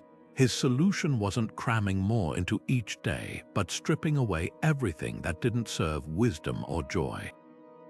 Picture two sculptors, one endlessly piling clay onto a formless mound, the other chiseling away marble to reveal the statue hidden within. The Stoics were the second kind of artists, their toolkit filled not with additions, but with mindful removals. Modern life bombards us with endless accumulation, not just physical clutter, but mental and digital overload, that notification buzzing in your pocket. It's not just interrupting your dinner, it's fracturing your attention into smaller, less meaningful shards. The average person now touches their phone over 600 times daily, yet feels emptier than ever.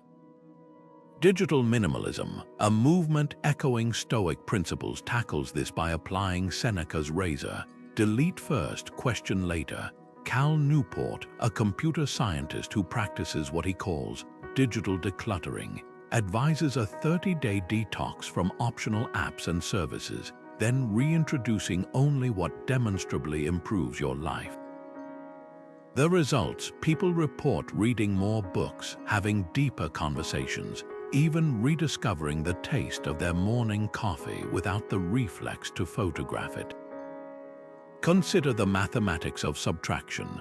Removing 1 hour of social media daily reclaims 365 hours annually, enough to learn conversational Italian, train for a marathon, or read 30 books. But the deeper magic lies in what fills the vacuum. When composer John Cage wrote 433, a piece where the musician sits silently, audiences initially heard only absence. Then they noticed the rustle of programs, the hum of HVAC systems, their own breath. What we call silence was in fact a canvas for awareness. Subtraction works the same way. Eliminate trivial distractions, and suddenly you hear the subtle music of your own thoughts, the quiet wisdom that gets drowned in daily noise.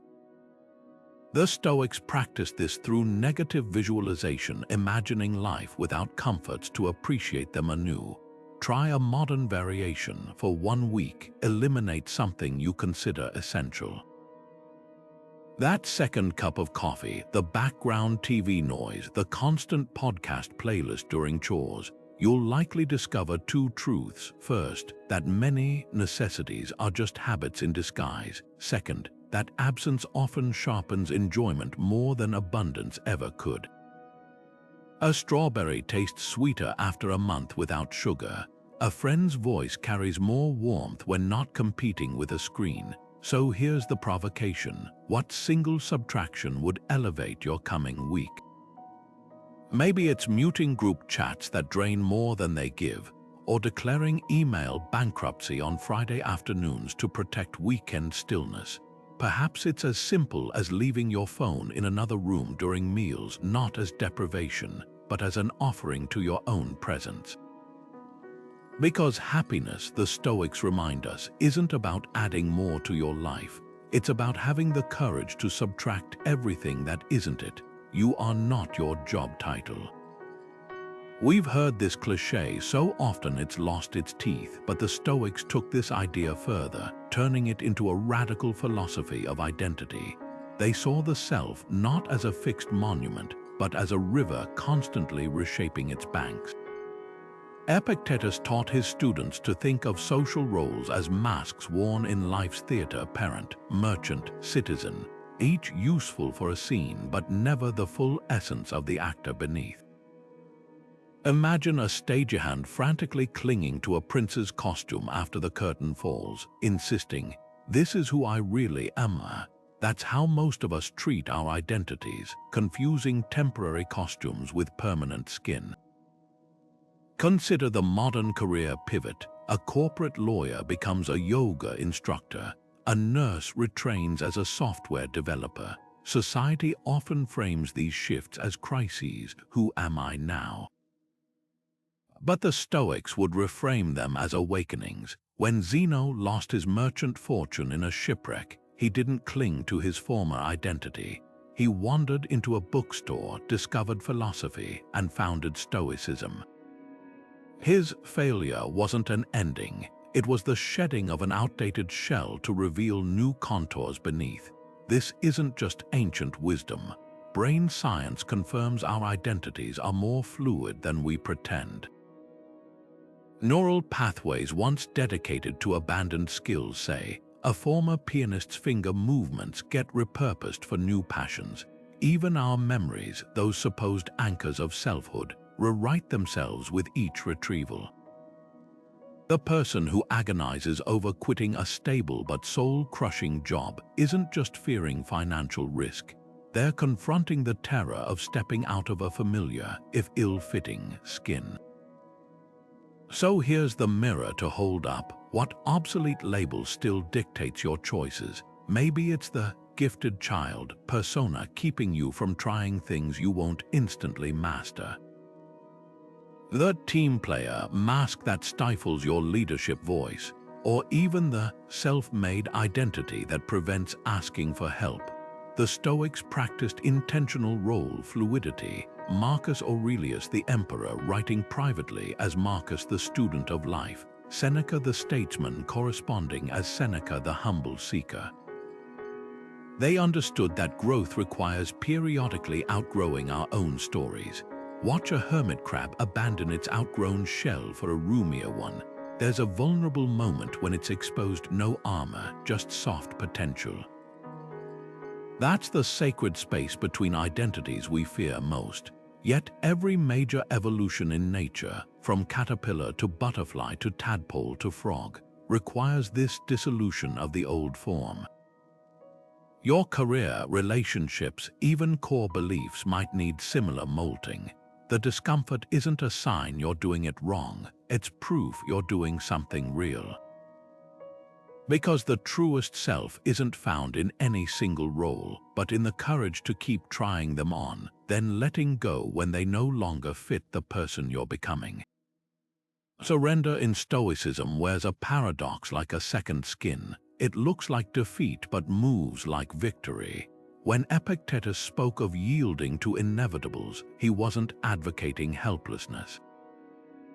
He was teaching the art of discerning between battles and the horizon itself. You can't fight the sunset, but you can learn to see by its light. Picture a sailor caught in a storm. Passive surrender would mean dropping the sails and waiting to capsize. Stoic surrender, it's trimming the rigging to harness the very winds that threaten you, letting them carry you toward an unexpected shore. The difference lies in the quality of attention. Passivity zones out, acceptance leans in. Chronic illness offers a stark classroom for this lesson. The passive patient might think, "This pain defines me now," curling inward as their world shrinks.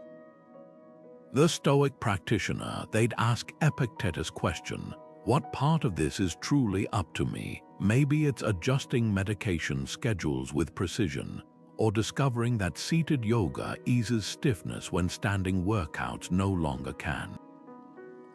One resists reality like a fist against water, the other opens their hands to shape the flow. Modern pain management programs echo this ancient insight. Patients who accept their condition as a new parameter, not a prison, report higher quality of life than those demanding a return to normal. Consider the bamboo and the oak in a hurricane. The oak resists until it snaps. The bamboo bends not in submission, but in dialogue with forces beyond its control. That's Stoic surrender, a dynamic engagement with what cannot be changed, so energy reserves remain for what can. A parent caring for a child with special needs embodies this daily. They might grieve the parenting journey they imagined, but their love doesn't stall at the grief. It evolves, discovering languages beyond speech, victories measured in smiles rather than grades. Here's the pivot. What unavoidable reality have you been meeting with resistance rather than reinvention? An aging body that can't match your 20-year-old workout routine. A market shift making your once valuable skills obsolete. The Stoic exercise is simple but profound. Write the word surrender at the top of a page, then list every aspect of the situation you genuinely cannot alter. Now circle all the spaces between those lines where your agency still lives, because surrender isn't about giving up power, it's about redirecting it from futile fights to fertile ground. The Japanese art of kintsugi, repairing broken pottery with gold, captures this perfectly. The artist doesn't pretend the vessel never shattered. They honor the breakage as part of its history, then use precious metal to make it functional again. That's the wisdom Epictetus whispers across centuries. Some fractures won't heal, but they can still hold light. Your task isn't to deny the cracks, but to discover what new beauty they make possible. So tonight, as you turn off the lights, ask the question that bridges ancient philosophy and modern resilience. Where is my resistance costing me more than my surrender ever could? The answer might just set you free. Epictetus cut through the illusion with 7 razor-sharp words. Nothing is yours but your mind. The Stoic slave-turned teacher didn't say this to depress his students. He offered it as liberation, a reminder that every possession we cling to is essentially borrowed. Ancient Romans understood this viscerally. Their villas stood on land leased from the state, their fineries subject to imperial whims or barbarian raids. Modern life disguises this truth with paperwork and plastic cards, convincing us our mortgages and car titles equal permanence. But scroll through any terms of service, from streaming platforms to smartphone apps, and you'll find the same Stoic truth dressed in legalese. You're always just a missed payment or policy violation away from losing access. Consider your owned home. Miss enough property tax payments and the county reclaims it. Stop maintaining the roof and nature dismantles it board by board.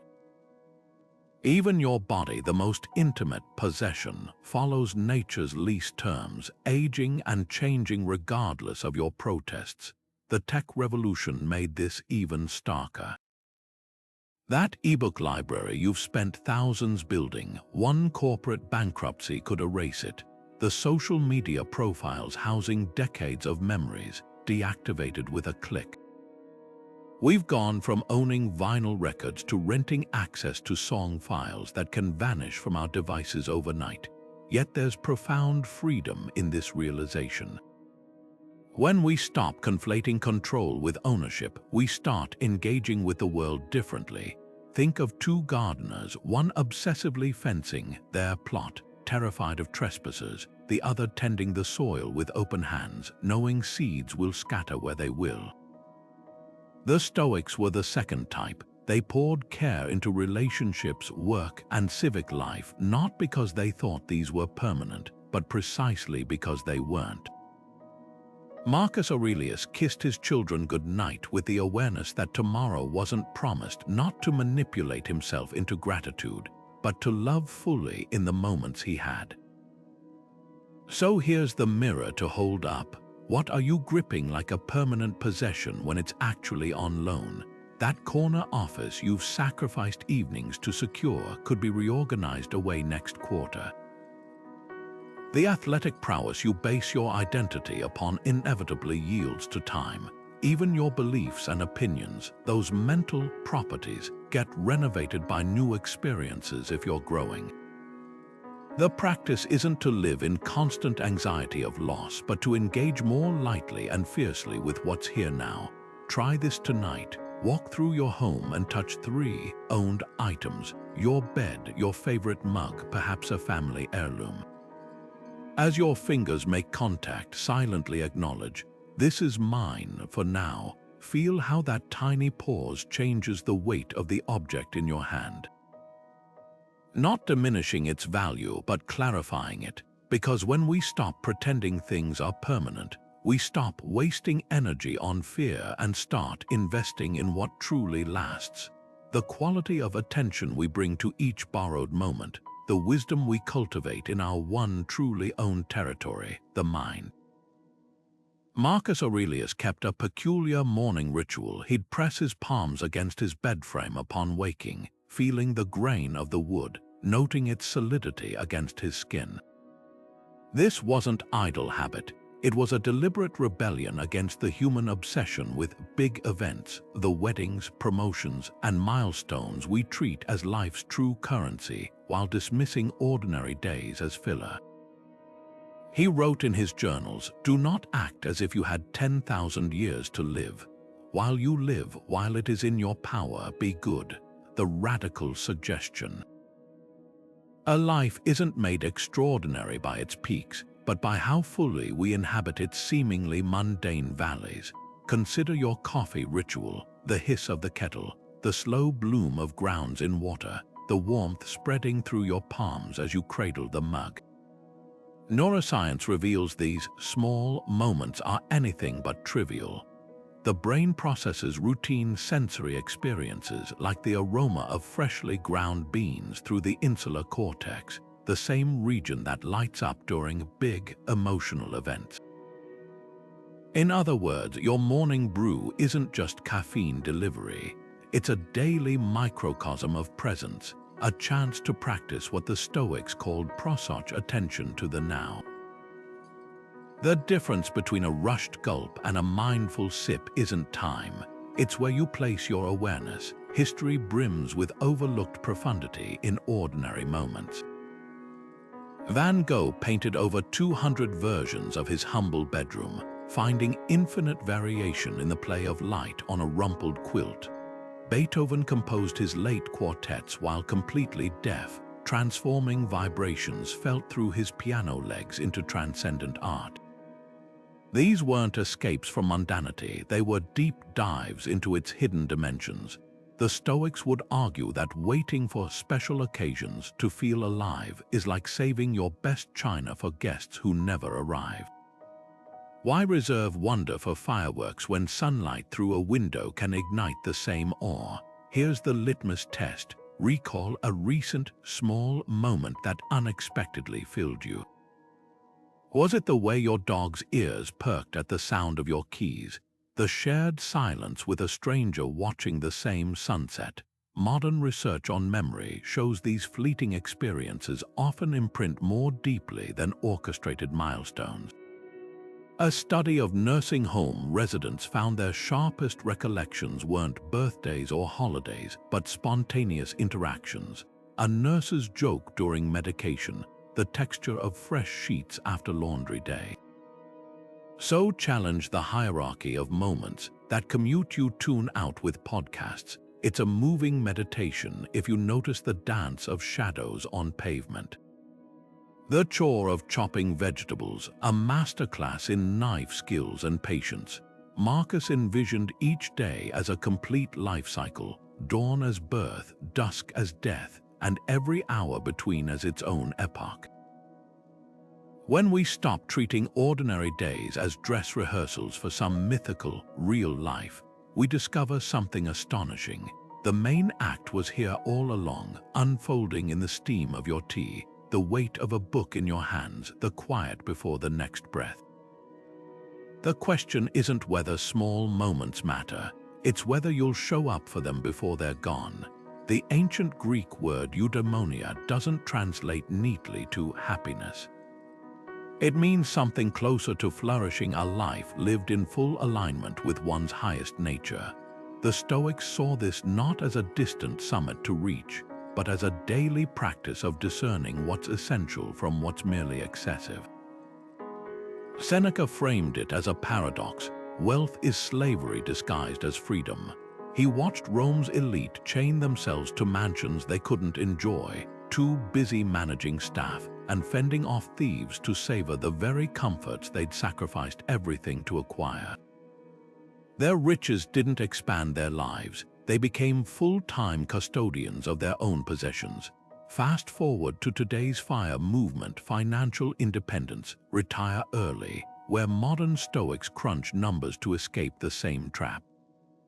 The goal isn't laziness but liberation. Work becomes optional once savings cover basic needs. A software engineer might downsize from a luxury condo to a tiny house, trading square footage for years of creative freedom.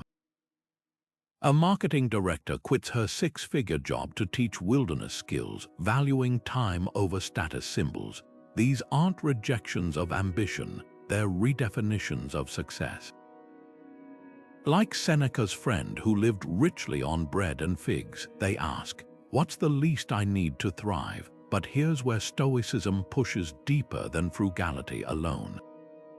Enough isn't just a dollar amount, it's a relationship with desire. Picture two neighbors. One earns millions yet constantly compares himself to tech billionaires, forever feeling lacking. The other, a teacher with a modest pension, tends her garden and hosts poetry nights, her sense of abundance unshaken by others' excess. The difference. The teacher has done the inner work Seneca prescribed. Set a limit to how much you'll want, and you've made yourself the equal of the gods. So how do we find our personal enough? Start with this thought experiment. If a spell froze all you currently own, your home, wardrobe, bank balance, would you feel deprived or relieved? For many, the answer reveals hidden burdens. That gym membership you never use isn't just $20 a month. It's a tiny mental tax every time you ignore the reminder email. The cluttered garage isn't just messy, it's a monument to deferred decisions. The Stoic practice here is ruthless editing, not deprivation but distillation, keeping only what serves your eudaimonia.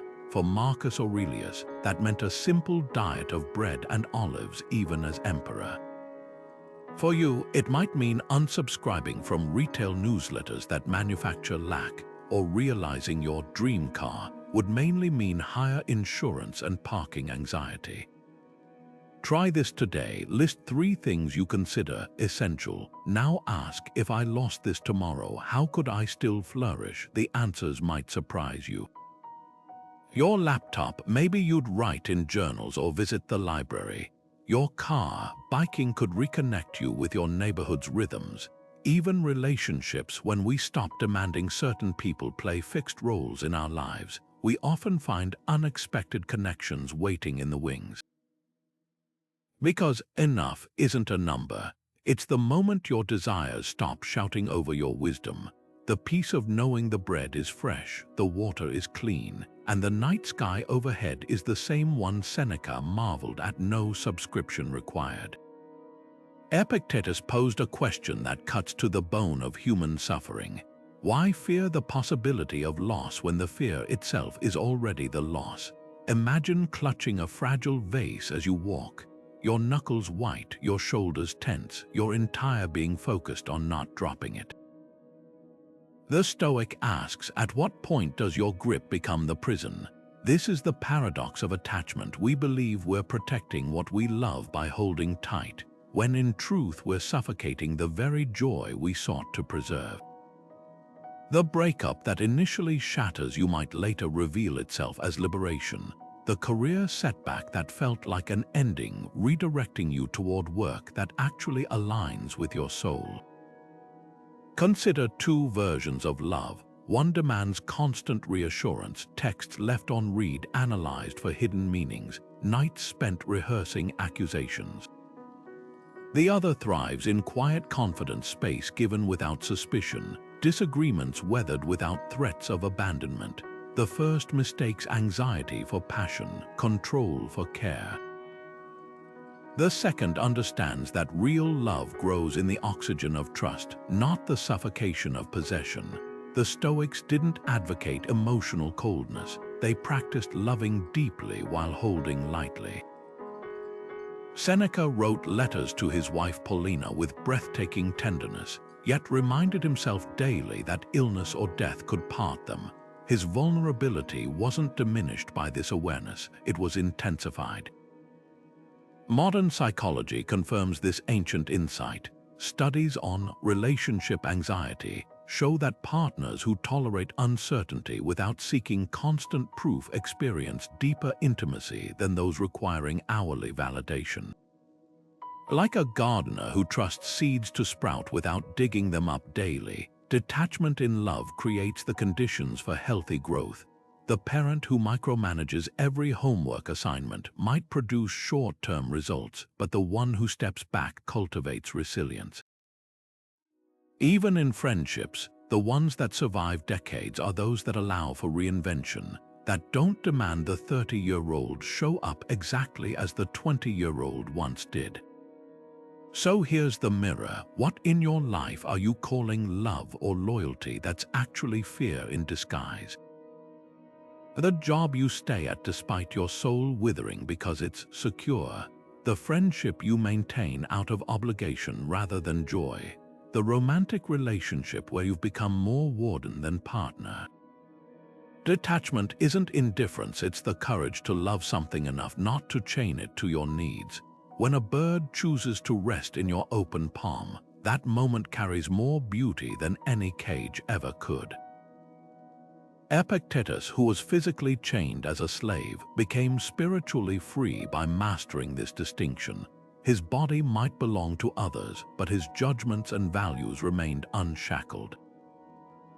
That's the ultimate Stoic liberation, recognizing that every attachment is a choice, not a life sentence. The vase might break, the bird might fly, but your capacity to find new beauty, to welcome new joy, remains unbroken when you stop confusing love with ownership.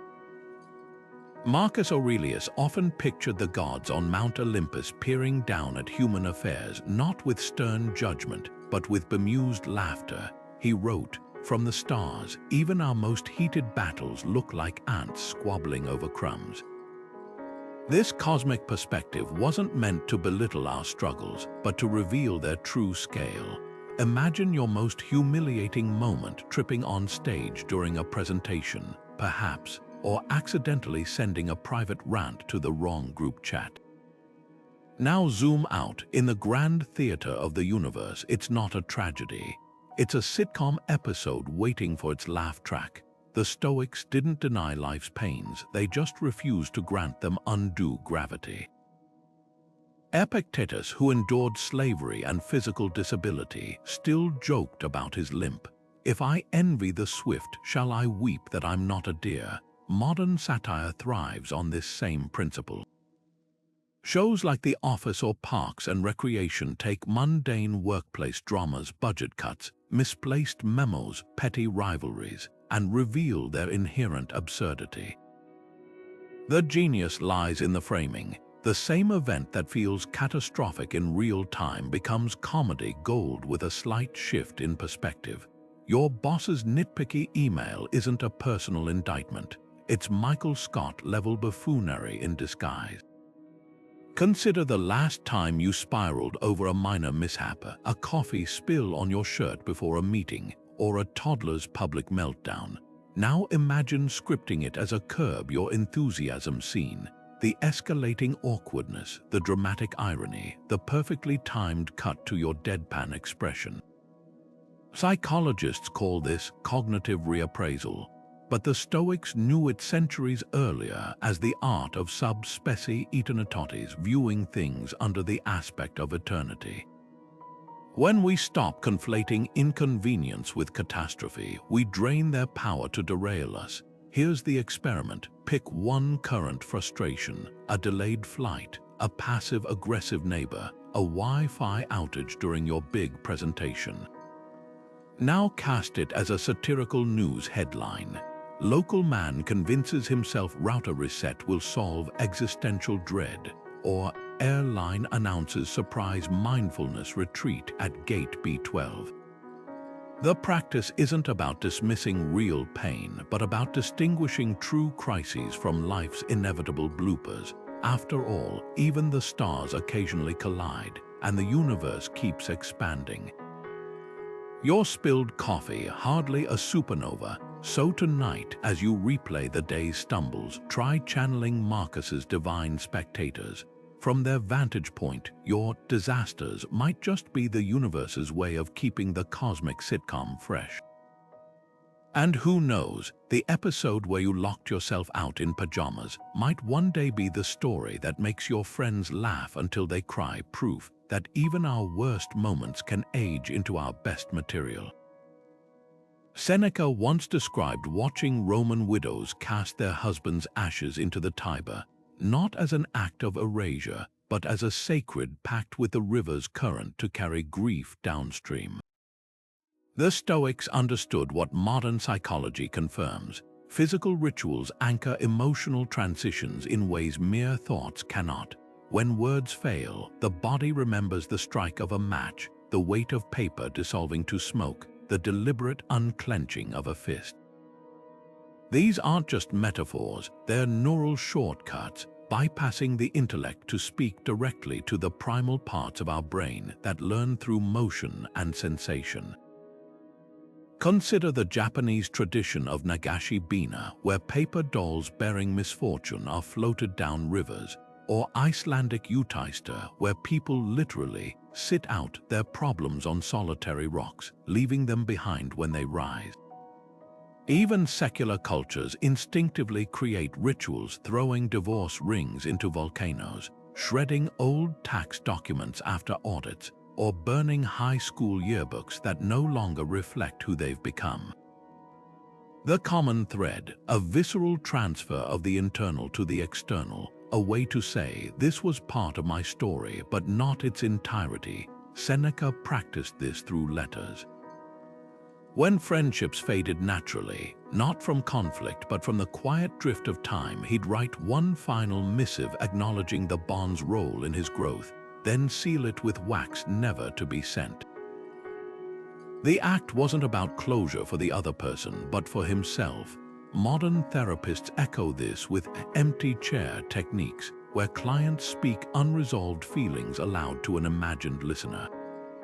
The power lies not in the other party's response, but in the speaker's act of release. So here's the invitation. What weighs on you that's ready to be ritualized? Maybe it's old love letters preserved out of guilt rather than affection, or a box of awards from a career path you've outgrown.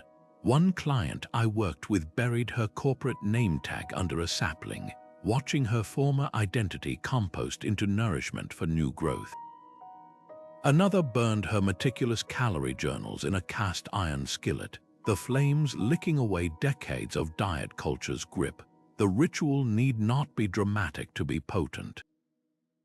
A teacher marked the end of pandemic isolation by washing her classroom's chairs one by one, rinsing away the ghosts of empty seats.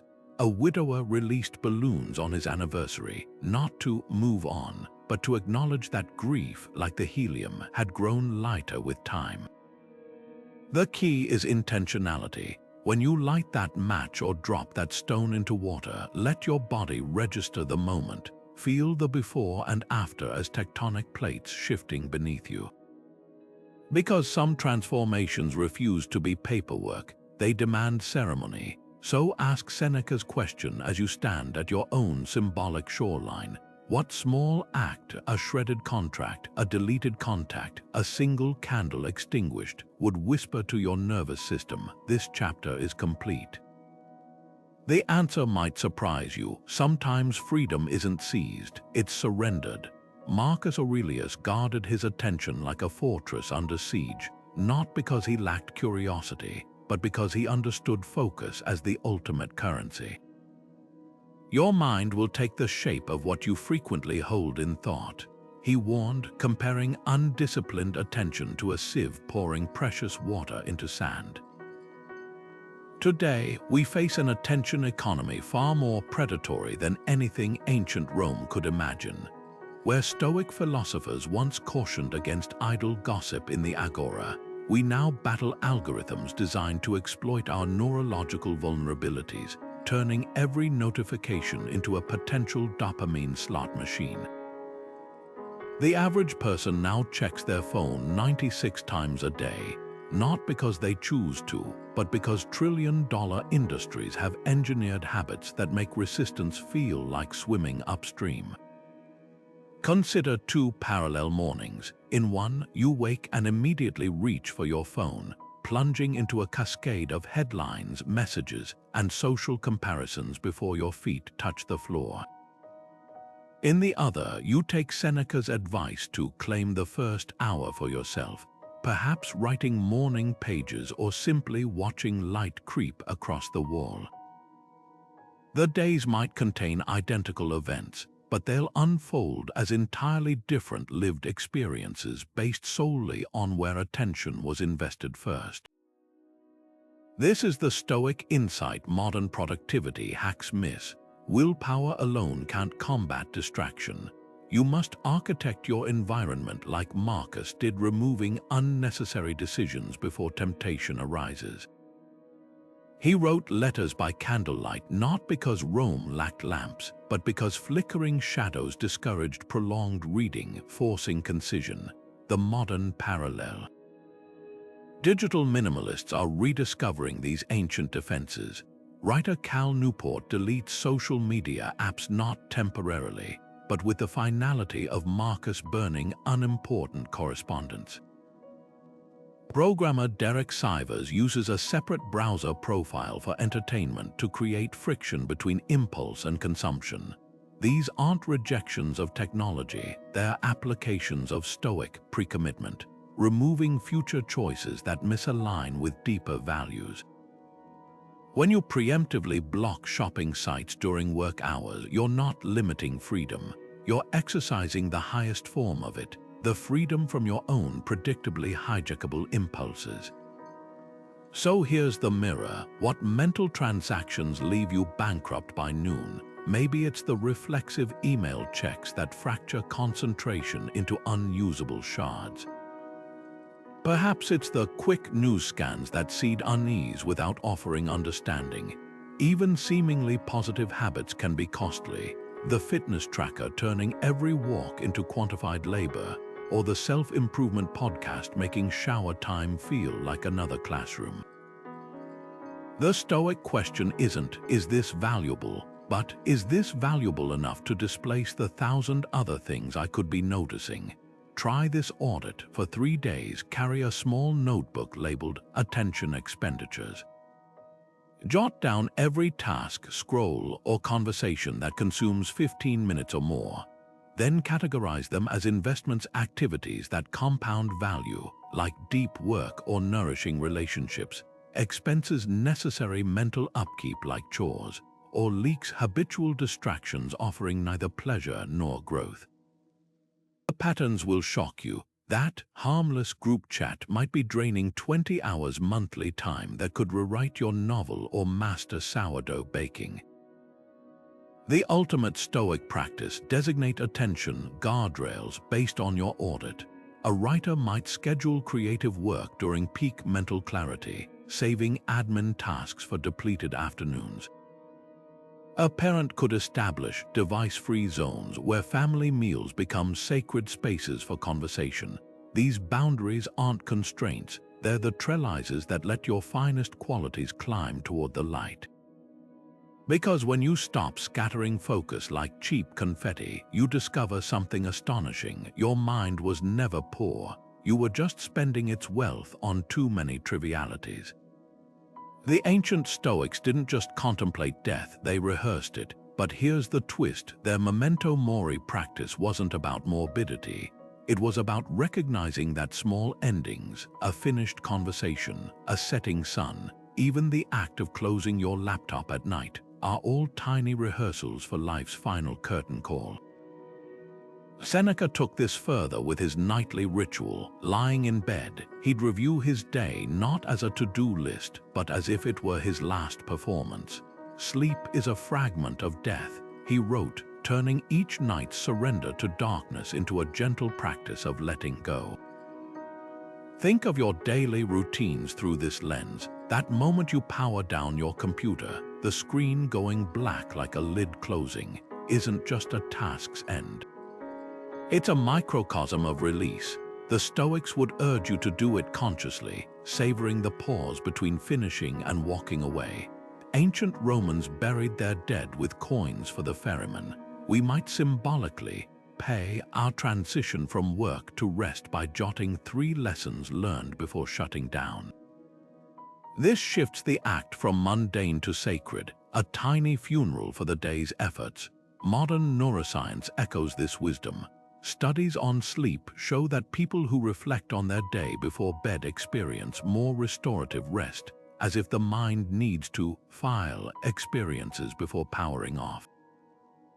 A teacher might review a classroom interaction that didn't go as planned, not to dwell in regret, but to imagine how she'd rephrase it if today were truly her final lesson.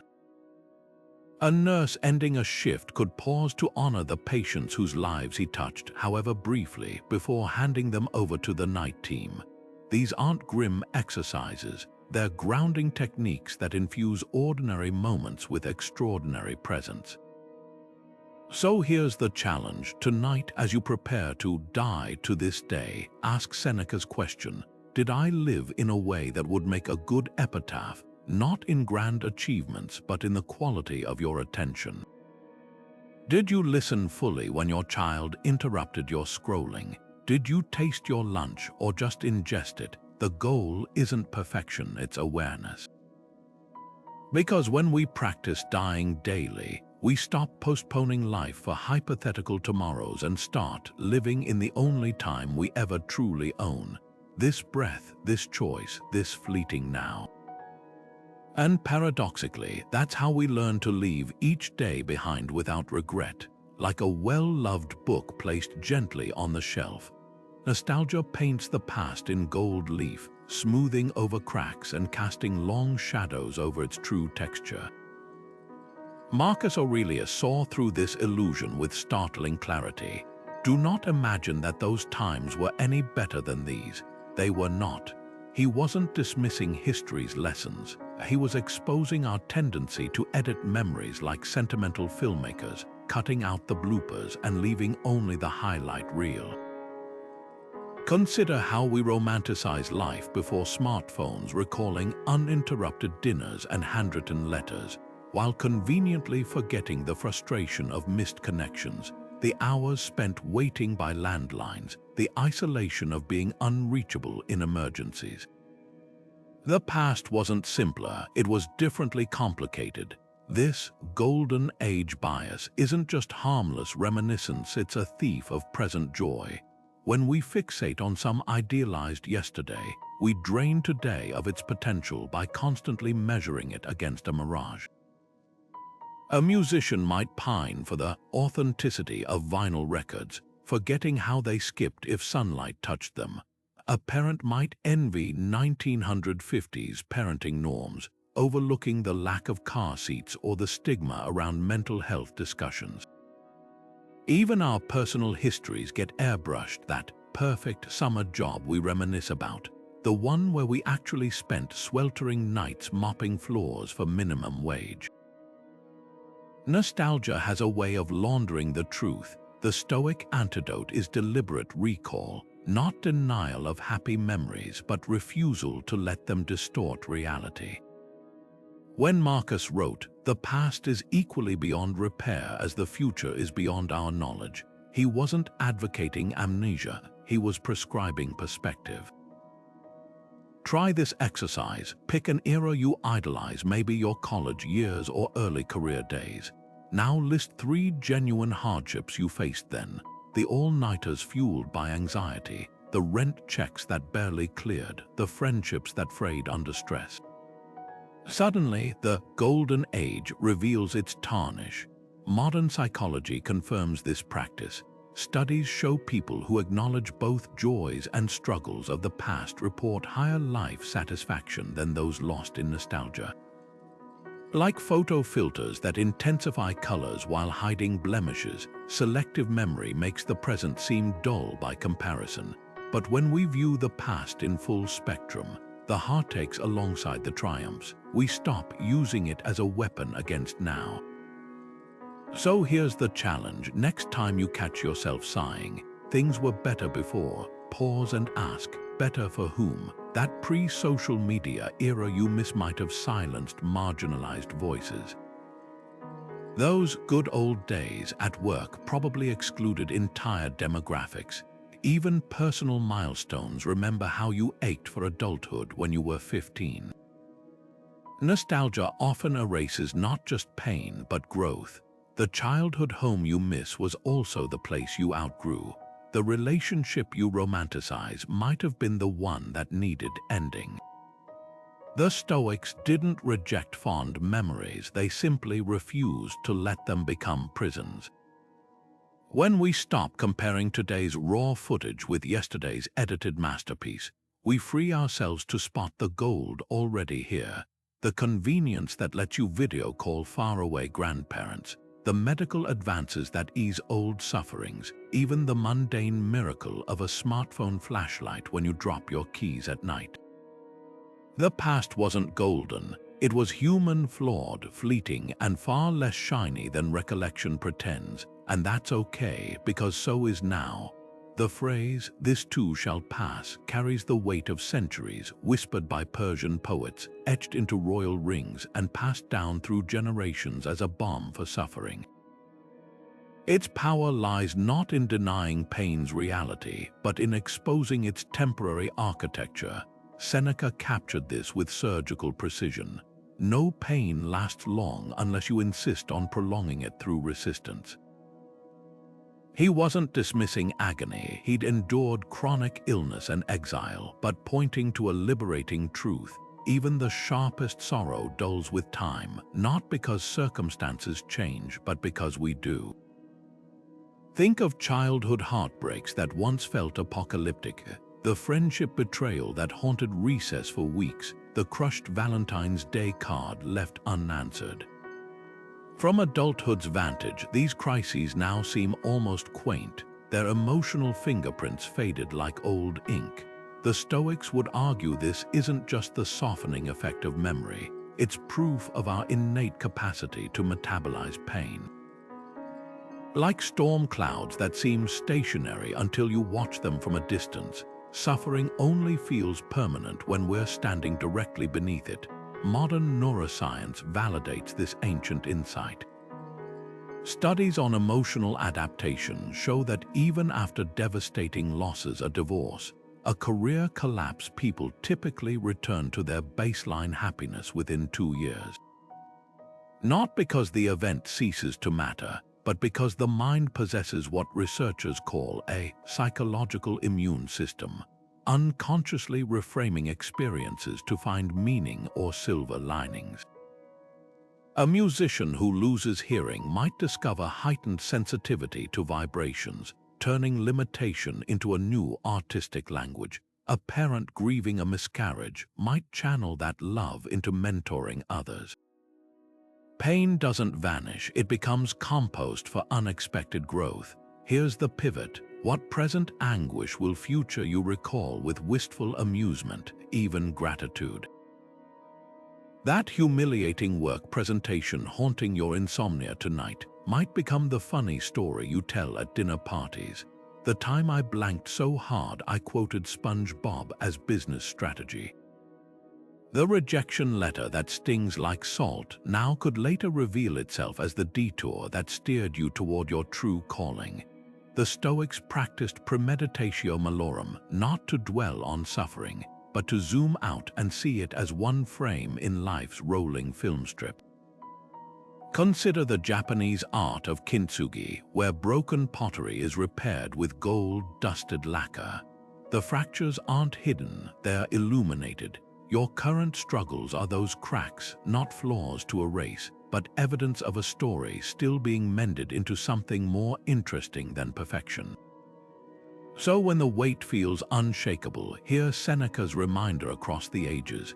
Fire tests gold, suffering tests the brave. The pain won't last, the strength it forges will. Epictetus delivered one of his most jarring yet liberating teachings with just 5 words. You are a soul carrying a corpse. This wasn't some morbid fixation. It was an electrifying reminder that our true legacy isn't etched in stone or bank accounts, but in the invisible wake we leave behind. Picture a pebble dropped into a pond. The stone sinks forgotten, but the ripples travel far beyond the point of impact. The Stoics measured life not in years lived, but in moments that outlived their makers. That stranger you helped carry groceries, they paid it forward by shoveling a neighbor's walkway. The encouraging note you left in a library book, it stopped someone mid-suicidal thought. History's most enduring monuments aren't marble statues, they're chain reactions of compassion set in motion by ordinary people who never saw the full arc of their influence. Modern science confirms this ancient insight through moral elevation studies. Witnessing kindness triggers physiological changes, released oxytocin, lowered blood pressure, that predispose people to replicate good deeds. A nurse's patience with a difficult patient might inspire that person to volunteer at a shelter years later. A teacher's offhand comment about a student's potential could redirect generations of a family's trajectory. These aren't sentimental fantasies, they're documentable social phenomena. Like throwing a boomerang in the dark, you may never see it return, but the motion still alters the air. Consider the pay-it-forward coffee phenomenon. One customer pays for the next driver's order, sparking chains lasting hundreds of cars. The original benefactor rarely witnesses the full cascade, just as we seldom see how our smallest gestures echo through strangers' lives.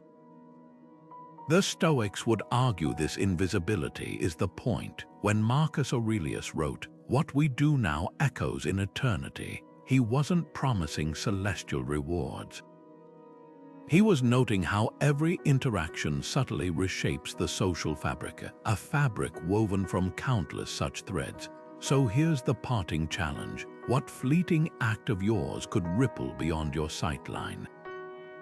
Maybe it's mentoring a junior colleague without expecting credit, or planting trees whose shade you'll never sit under. Perhaps it's as simple as refusing to participate in gossip, breaking a toxic pattern for future conversations. Unlike pyramids or plaques, these legacies can't be vandalized or auctioned off.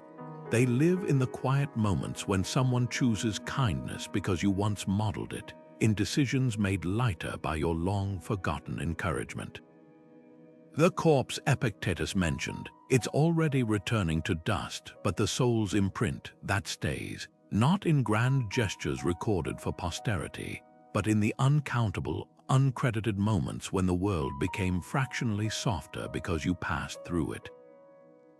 That's how ordinary people achieve extraordinary immortality, not by building things that endure, but by sparking goodness that replicates.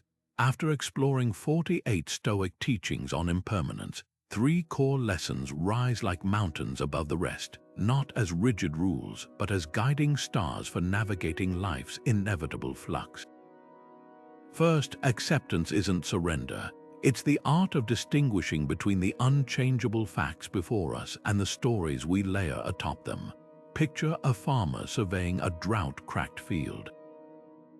He doesn't waste energy cursing the sky. He adjusts his crops, digs deeper wells, or learns new irrigation methods. The Stoics called this Amor, Fati, loving fate not because it's kind, but because resistance to reality is like shaking fists at thunder. Second, presence isn't passive. It's the daily practice of showing up fully, whether you're washing dishes or delivering a keynote. Marcus Aurelius modeled this by pressing his hands into his bed each morning, grounding himself in the tactile now before facing an empire's demands. Third, resilience isn't Stoic endurance. It's the flexible strength of bamboo rooted in principles yet bending gracefully when storms arrive. knowing straightening comes after. These lessons aren't philosophical abstractions.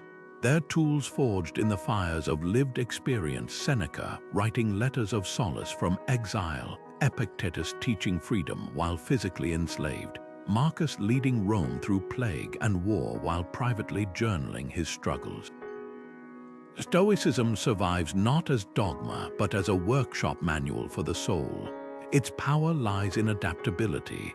A soldier might lean on Memento Mori to face battle courageously, while a new parent finds solace in the same teaching when rocking a feverish child at 3 a.m., whispering, "This too shall pass." Marcus Aurelius left us a compass needle for turbulent times. The universe is change, life is opinion. The first clause acknowledges the ground shifting beneath our feet, careers ending, relationships evolving, bodies aging. The second reveals our superpower. We choose whether to interpret these changes as disasters or opportunities. That delayed flight isn't just wasted hours, it's found time to read. The failed project isn't just a setback, it's data revealing a better path. As we close, imagine these teachings as seeds. You needn't plant all 48 at once. Start with one, perhaps the view from above when stress mounts, or negative visualization to deepen gratitude. Then watch how a single practice, tended daily, roots itself in your life. The comment section below is your planting journal. Share which seed you'll nurture first, because the real measure of Stoicism isn't in elegant quotes or historical admiration. It's in the quiet moments when you choose presence over panic, resilience over resentment, and when the winds of change howl. Remember, you're not just weathering the storm, but learning